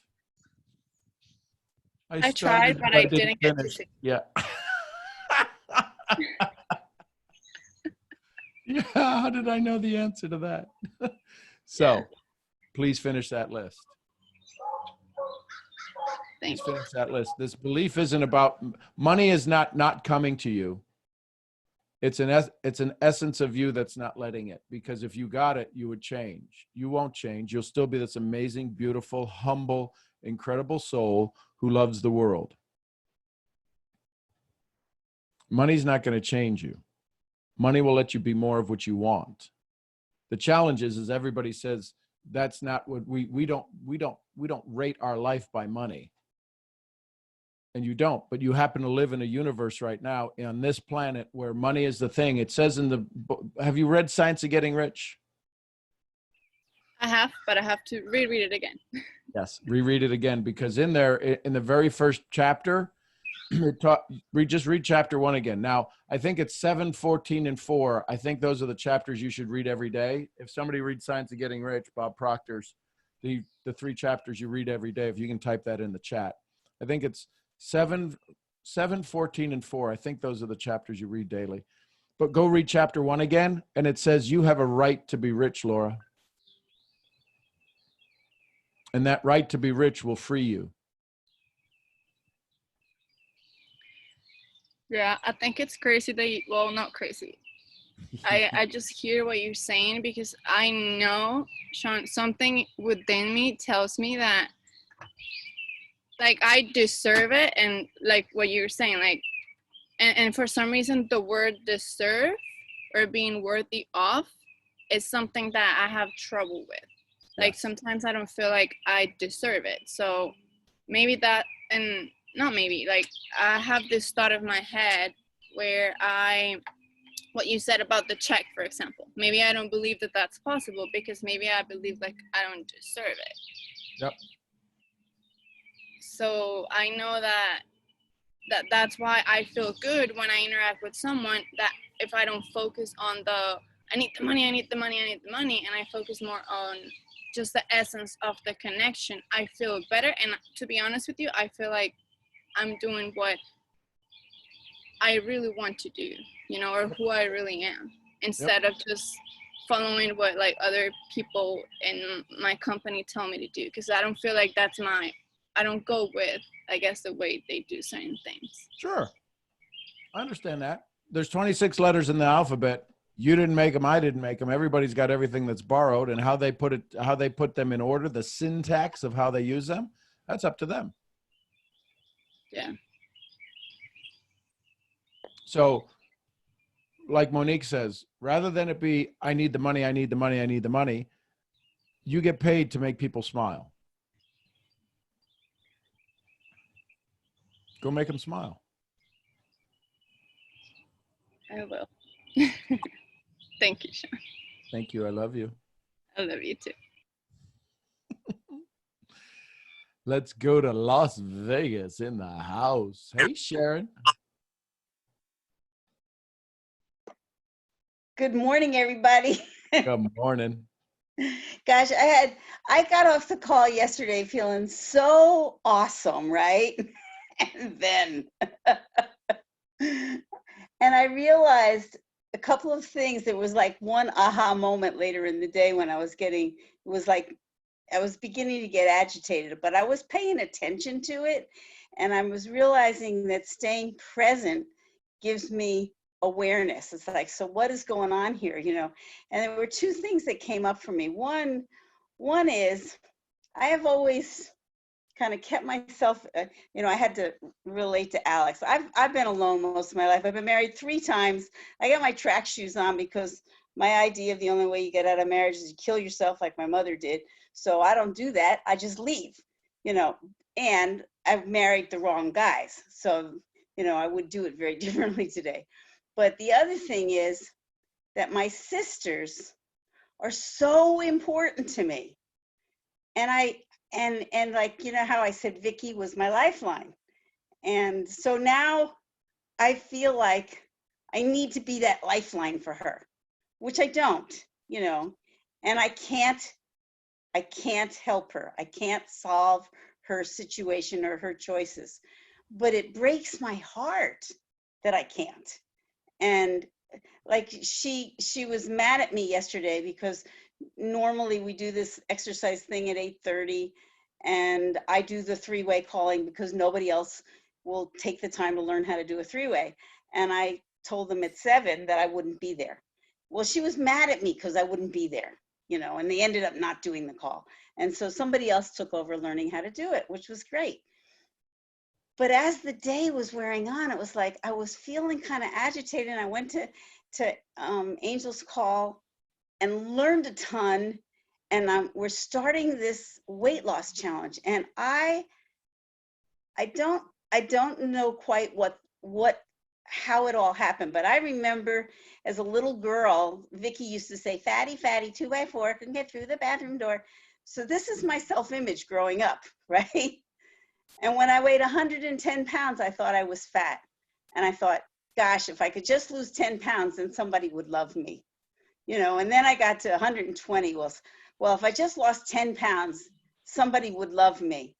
And I have a picture of myself side by side with my niece, who I've always thought was thin and beautiful. And I look exactly the same. And in those days, I was like 117. I thought I was fat. And my doctor in the office had on my chart slightly obese. I weighed 117 pounds. Give me a break, you know. But this is the self-image that I've always had. And it was my excuse for not loving, for not, you know, it's like, well, it's because, you know, like I see, you know, when you talk about clothes and, you know, people who just are dressed to the nines, I've never in my life have I been able to do that. Never.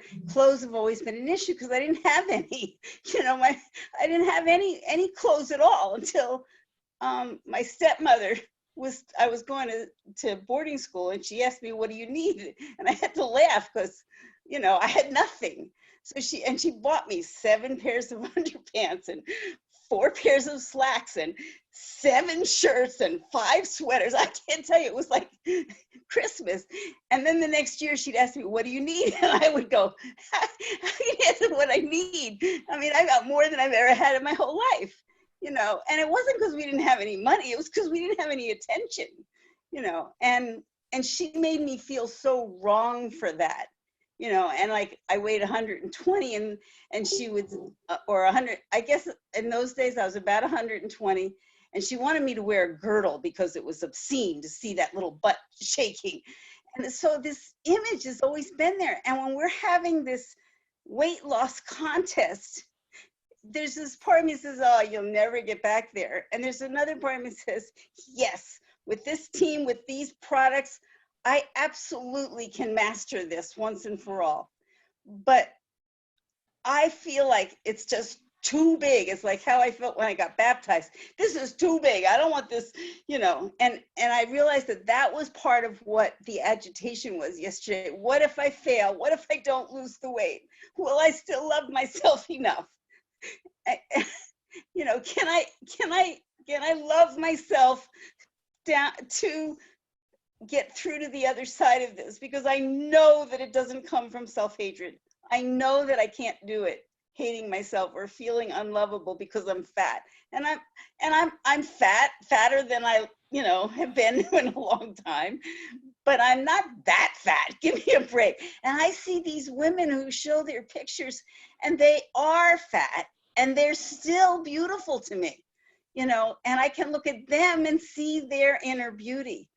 And I'm beginning to see mine, but I'm wondering if there's a way I could be a little more gentle.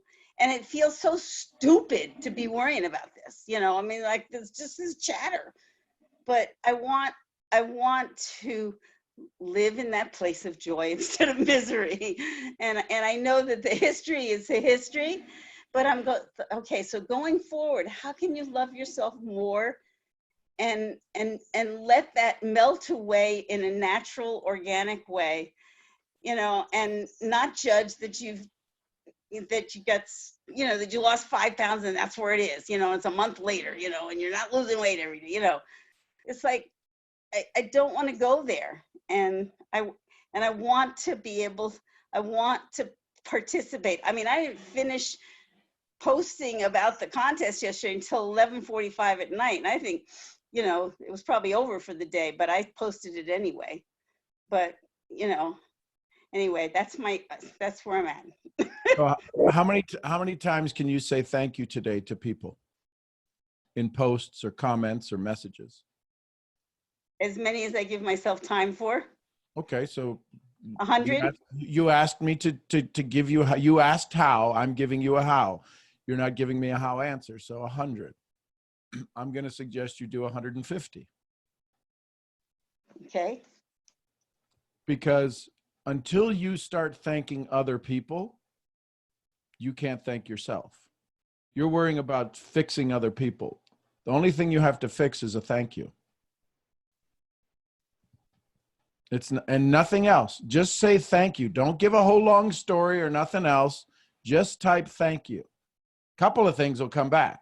What did I do? Then you can have a conversation. Then you can be your carer, your giver. I give 300 of those. Then go do those. Then go do 300. Start with 150. Because what's happening, Sharon, is right now is that you don't hear thank you enough. And when you hear it, you're like, I didn't do anything to deserve that thank you. So exchange the energy in your body. This isn't about doing anything other than the fundamental basics of thank you.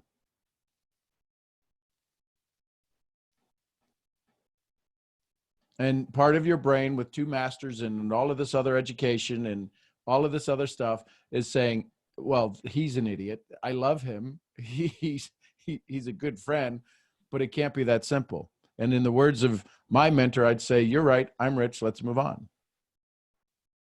Just go give thank you. Start there. If you're going to be a good student, start there. Don't ask, don't question, right? Grasshopper. Don't question, grasshopper. Just go do. Dr. Joe says gratitude is the ultimate state of receivership. And you've studied with him. You've worked with him. So I'd say, what's the dealio? Just go be in gratitude. Go spend a day in gratitude.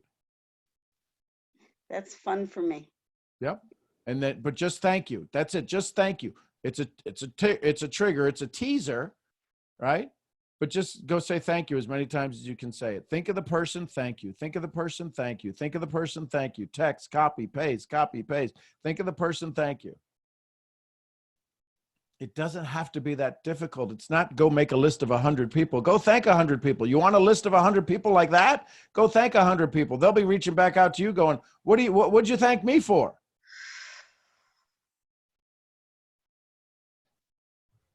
So here's a quick question. If you sent out 100 thank yous, how would you feel? I feel awesome.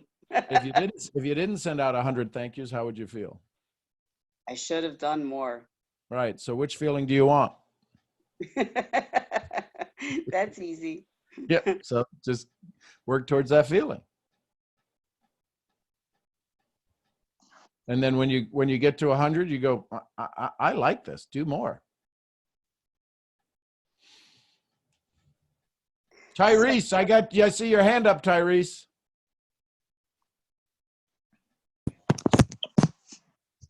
Hello. How you doing? Outstanding. Good morning. Good morning. Okay, so I have one question. Sure. How do you reboot your mind for success? Okay. So the first thing is be careful of the reboot, because all of the reboot is just going to organize everything and defrag the disk so that it starts up with the same stuff. You've got to delete some files, but a reboot doesn't do you anything other than organize what's in there. Okay. Does that make sense? I'm Yes, just sir. listening. I know what you wanted to say. I believe I know what you wanted to say, but a reboot, when we're told, well, just reboot, just start over. All it does is organize all of the files. That's what a reboot does. Correct. Now, delete the hard drive, that's a little different. I want to wipe the slate clean. Well, first of all, don't ever wipe the slate clean, because you're good at what you do. There's a handful of things that keeps you from seeing your success. So here's a couple of things I'd ask you. If I were to ask you to hand me your journal so I could read your journal, not your deepest, darkest fears and desires and all of that, but do you have your journal that would allow me to see some of the patterns going on in your life? Do you have a journal? And if not, I'd start one today. I do not have a journal. Okay, so Tyrese, I'm going to encourage you. I don't care if you pick a notebook or type. They said here's a couple of things. Here's funny facts about psychology.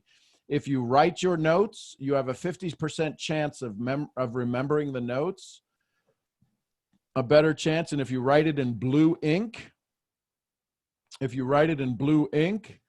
your ability to remember the notes that you wrote, writing versus typing, improves memory. So that's why we write our journals. Using blue ink ups the ante of memory by like 30 or 40%, simply because of the color, because it's blue and green are the two most soothing colors to the eye. I like to use purple and different things because that's a high spiritual color. But just start writing your notes, start writing your fears, start writing the places where you got blocked, because in the writing it becomes real. And once it becomes real, you can then fix it. You can then adjust it and adapt to it. Otherwise, you're having arguments in your head with 1,001 old stories. Okay. So that would be the best way to start the reboot. Start with your first journal entry going, what do I want from a reboot? And then start listing all of the things you want from the reboot. And then you'll realize, you know what? I don't have to reboot. I just got to stop. That's why I call it personal undevelopment. Right. Because everything that got you here was a great development. There's some things we're going to have to undo and kind of delete from the files. Right? Have you ever deleted anything off a computer and you deleted it one place, but it never got it out of the hard drive? You just got rid of the icon? Right. Yeah.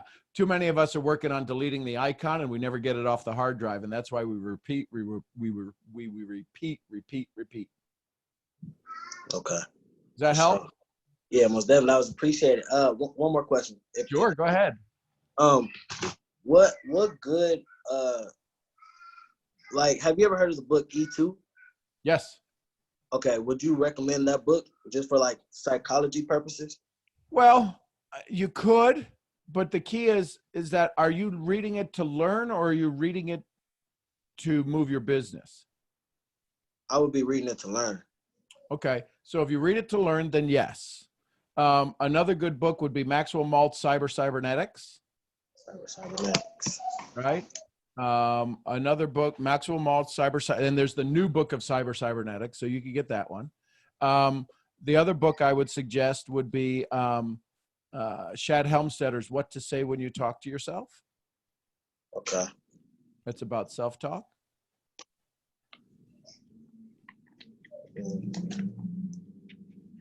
And go ahead. What was the author of the first one?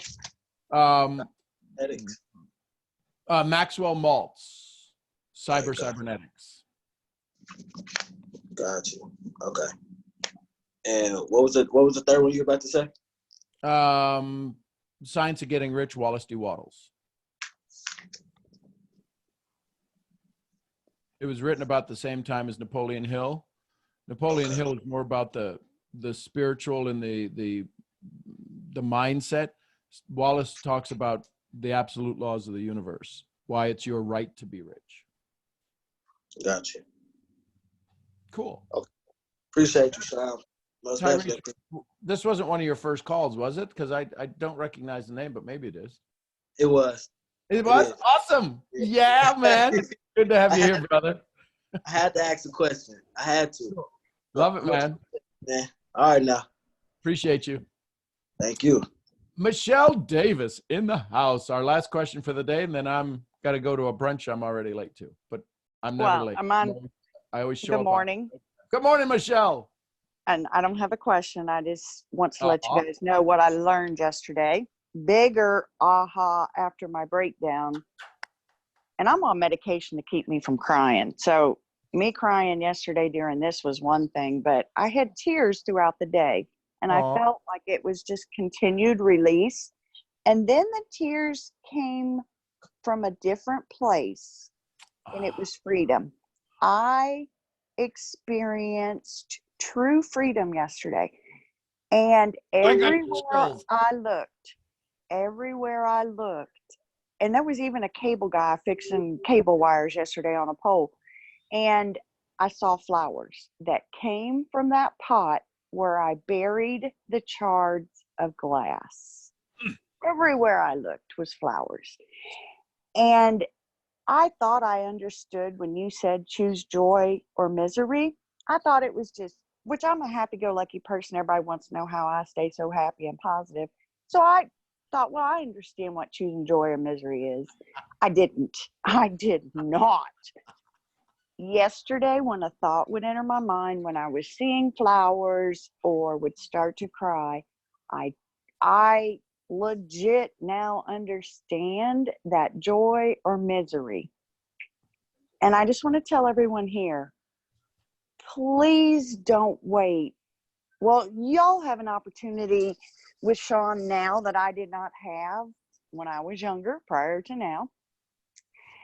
And the girl that went after me that didn't want to cry, listen, don't be afraid. The freedom and the joy you experience after your breakthrough and release is unexplainable. I mean, I can't explain it. All I can do is encourage you from the bottom of my heart to not carry pain any longer. And now keep in mind, prior to March, I didn't know what my pain was. I didn't know what my story was. So it's, you know, if you know what your pain is, you got to get on here and let it out. I mean, please. I'm 52 years old and carried this and didn't even know I was carrying it. So I just want to thank you, Sean, and everyone that was on here yesterday, because I was in another world all day yesterday. And I still see some flowers, but I saw flowers growing on the leaves of the tree. But when I saw the flowers growing on the guy's hard hat, I knew then the difference of joy. Honey, if anybody, it was pretty crazy. It was beautiful though. I'll take it any day. But thank you, Sean. Thank you for your time for this. I'll never be able to repay you and everyone that was on the call yesterday. Never. Y'all changed my life. Well, I got to tell you this. So the key is that you did the work. So the key is that you decided to have that freedom. And in having that freedom, you now have a new story. You got flowers showing up on guys' hard hats. Mm-hmm. And so now, and here's the biggest thing. Here's what I want to applaud you for. Here's the thing I want to applaud you for tremendously, is coming back and telling this part of the story. Telling this part of it, telling the joy that you're experiencing, the joy that you're receiving, because all too often we don't tell the story again. We don't create the new story running in our head. We don't have this new excitement that gets everybody excited. And therefore, if we don't have this new excitement of everybody getting excited, what happens? We get back. Well, my story would have ended as of yesterday. Yep. And yesterday was nothing compared to what I feel today. Exactly. Because totally freedom. Yep. So what happens in those stories is that you have to have, who was I just talking to? Laura. You have to have these, when you have these breakthroughs, you got to tell the new stories. Listen, I promise you, Michelle saying that she's looking at flowers on hard hats, that sentence, Michelle, that sentence probably never come out of your mouth, has it? No, never. Well, I never experienced it prior either. So right. So that's the whole thing. The journey that we all wind up on, the journey that we all head towards, it's in the frontier. We're all trying to say, I'm a champion back in the plains. The plains is what you know. The plains is your memory. Your memory is every archive that's ever existed in you. Everything that's ever been said to you, anything that's ever been said, gets repeated, becomes permanent. And now all of a sudden, you tell the story of seeing flowers on hard hats. And seeing this joy everywhere that you look. This is the illusion. I thought I knew what it was. But now all of a sudden we realize we don't know what it was. And now you have this new story. So take it, absorb it, burn it in, use it, get fired up by it. Enjoy the way we establish a new belief is we have an idea and then we confirm it to ourselves. So that's recognizing that that's a new truth for me.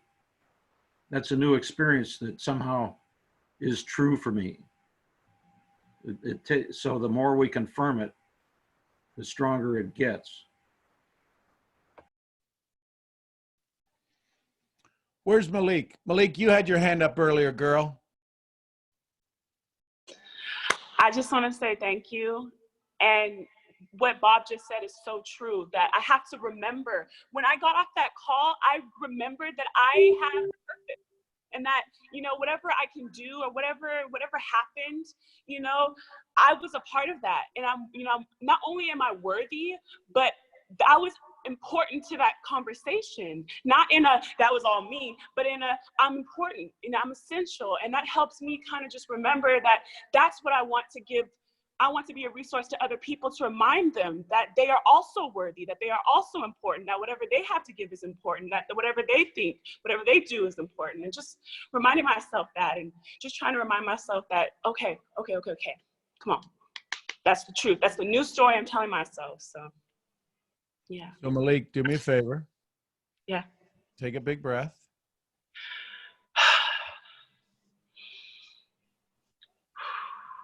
Okay, so let me, some of you may not know all of the things about breathing. So when you breathe in, hold it for 2 or 3 seconds at the top, right? Your diaphragm.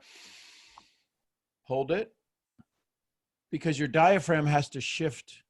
It has to reform to move. It actually changes shape. And if we give it a chance to reform, we can take bigger breaths and slower breaths and exhale more. And then blow it out and hold it so the diaphragm can reorganize. And when we do that, it allows us to have more, because there's an energy inside of you that becomes so strong and so powerful that people fall in love with it, but they have a tendency to stay on the outer fringes. And so do me a favor, Malik, say hello. So You have this, you can draw people in. And in the drawing of them in, they fall in love with your energy. Allow them a chance to not be blown away. Because we need you. I need you. And you can be the excitement. You can get the enthusiastic. You can do all of that. Yes, I'm not sure if you realized it, but how many of you heard the echo of the joy that's called Malik from the room she's speaking in?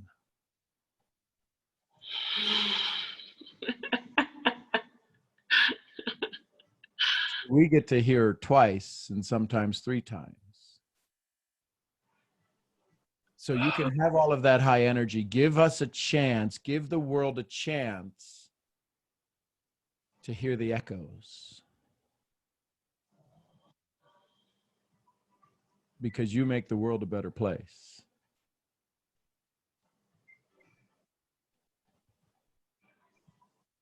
You feel it?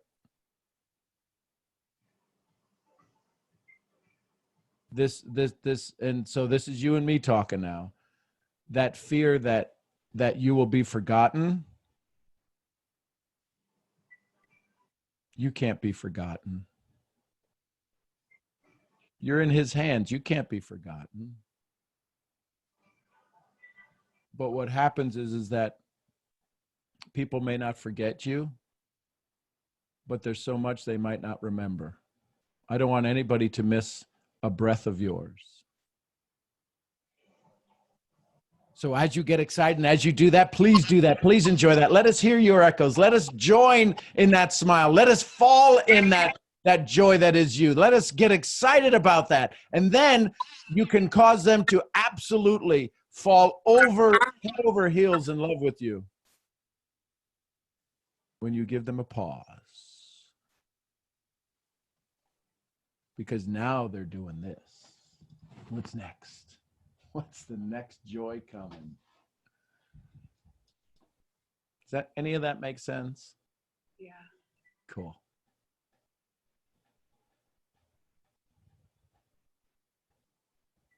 You realize what you all get to do, right?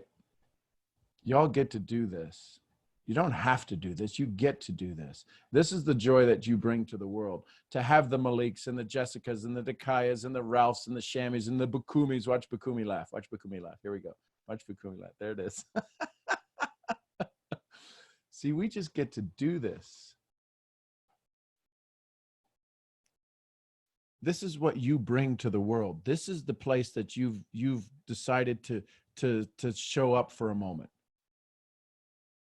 And I'm just shocked at all of the screens that are up here. RBP, are you there? Because you're not on my first screen. I know you're here. I am. Y'all know these calls, if I turn my camera on, it's like my signal goes completely haywire and tries to interrupt anything. So can you hear me okay if I keep my camera off? Yep, perfectly hear you. Not a waiver at all. There's so much I've been wanting to jump in on, but my signal would just mess up.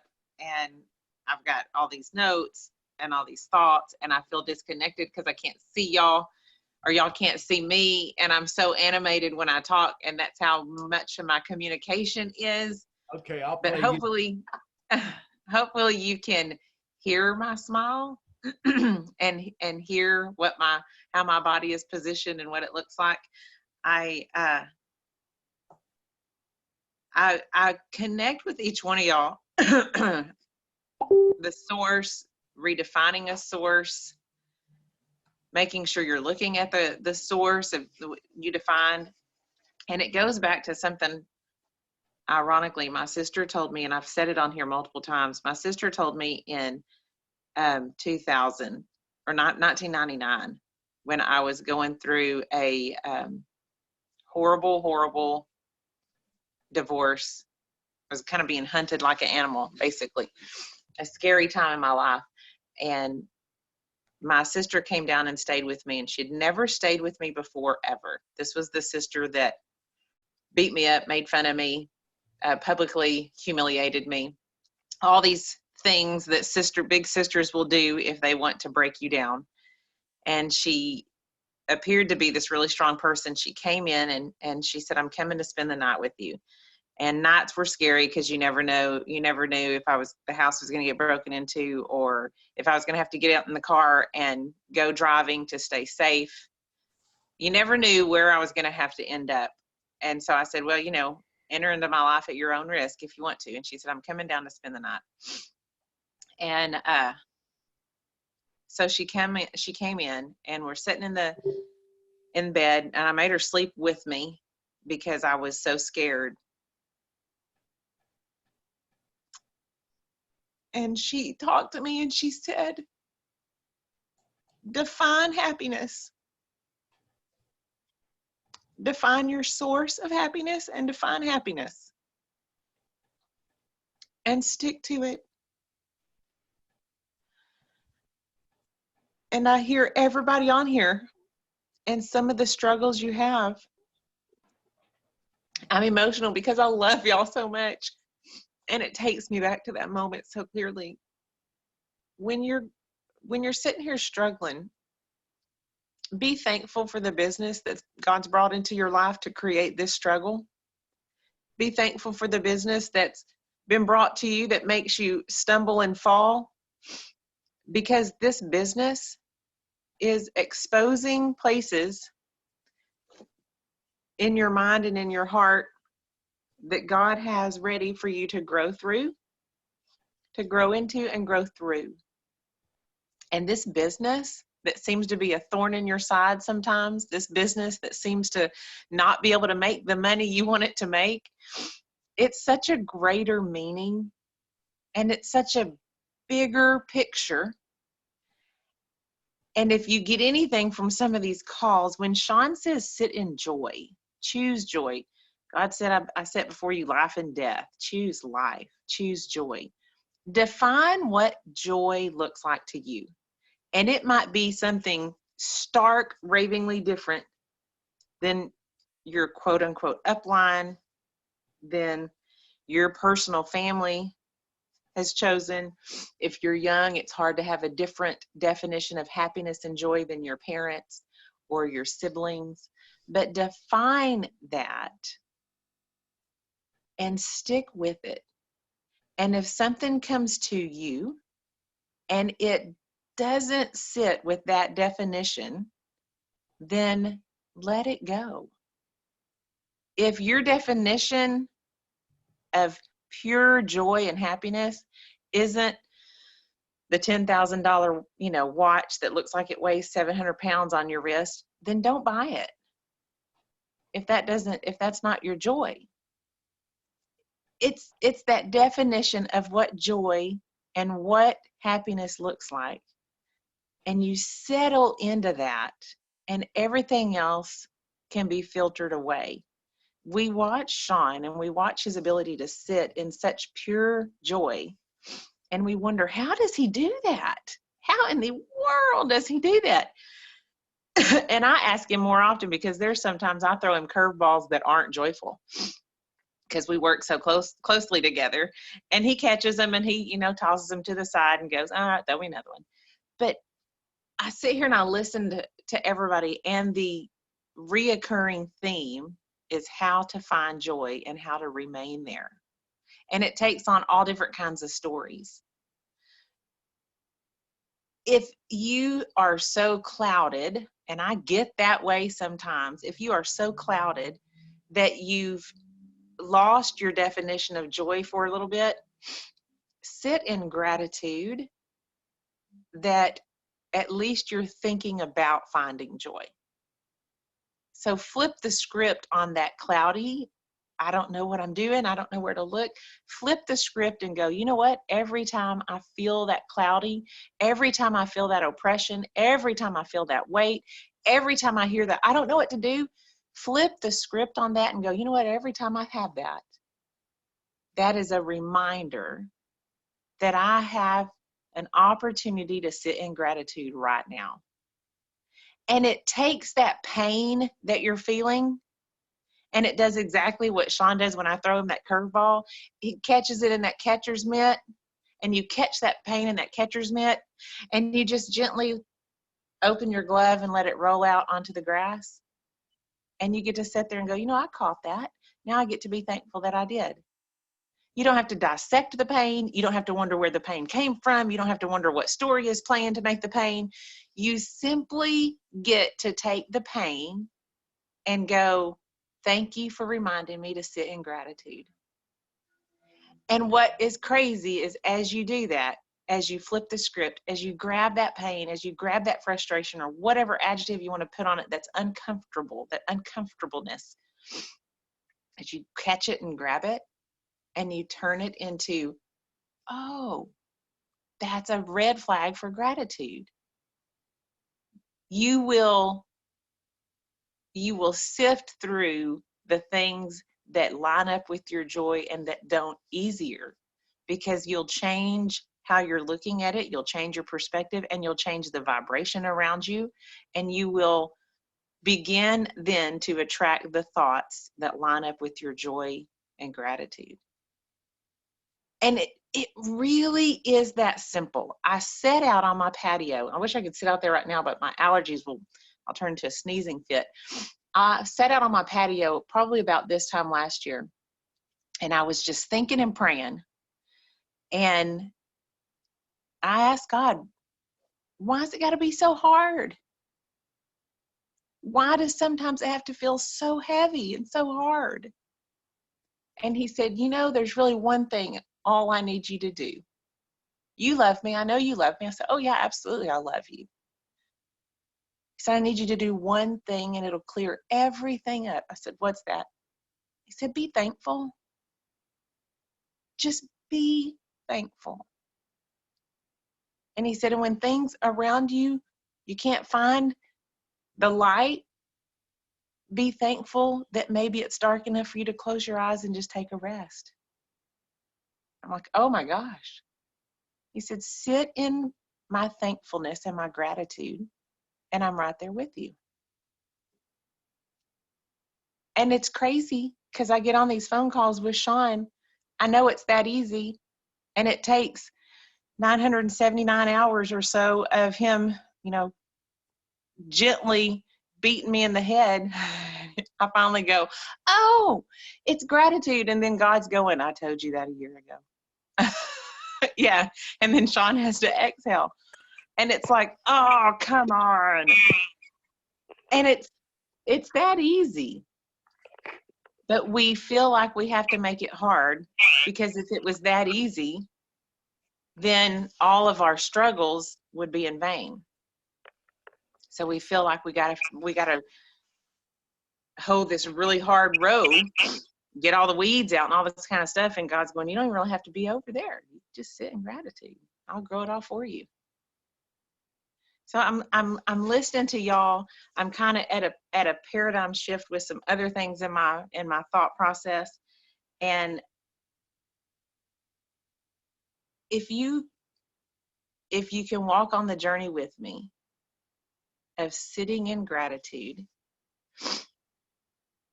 we will both begin to be better stewards of the smallest thing we have, which is just being able to sit in gratitude and choosing life and breathing in one more breath of oxygen and exhaling one more breath of carbon dioxide. And that is all we would have to do, and we can do it together. And it covers everything. To much that's given, much is expected. And if that much is another breath of oxygen to sit with our loved ones or to sit with our newfound family, isn't that a lot to be thankful for? So I'm kind of over here. Some people would probably call it a hot mess. I'm over here in a wildly amazing mess. Listening to y'all, feeling y'all, loving y'all, sending all kinds of big Texas hugs back to you. So I'm sorry my camera wasn't on, but at least I can talk to y'all today. So that was good. And I love you. Thank you, Sean, for always giving me a chance to speak. I love you. You're muted. You're muted, sweet man. There you go. Thank you for being the wonderful mess that you are. I love y'all. Love y'all. So there you go, folks. Another Sunday in the books. Thank you for your grace. Thank you for your glory. Thank you for your prayers. Thank you for all of the things you do to make the world a better place. Kisses back to you, Malik. Here's the thing. We get to do this. Y'all are making the world a better place. Y'all are doing this. Y'all are doing the work. So as we wrap up here this morning, I'm Sean Murphy, founder of Mental Profits. I'll see y'all where?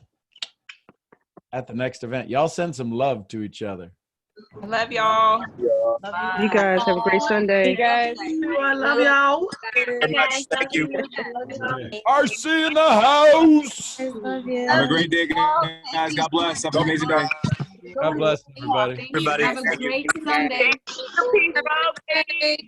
Yes. Love y'all. Choose joy. Be happy. We love you. Marie, Love dancing. you. Have a great day, world. Love y'all. Love. Fit magic. I love y'all so much.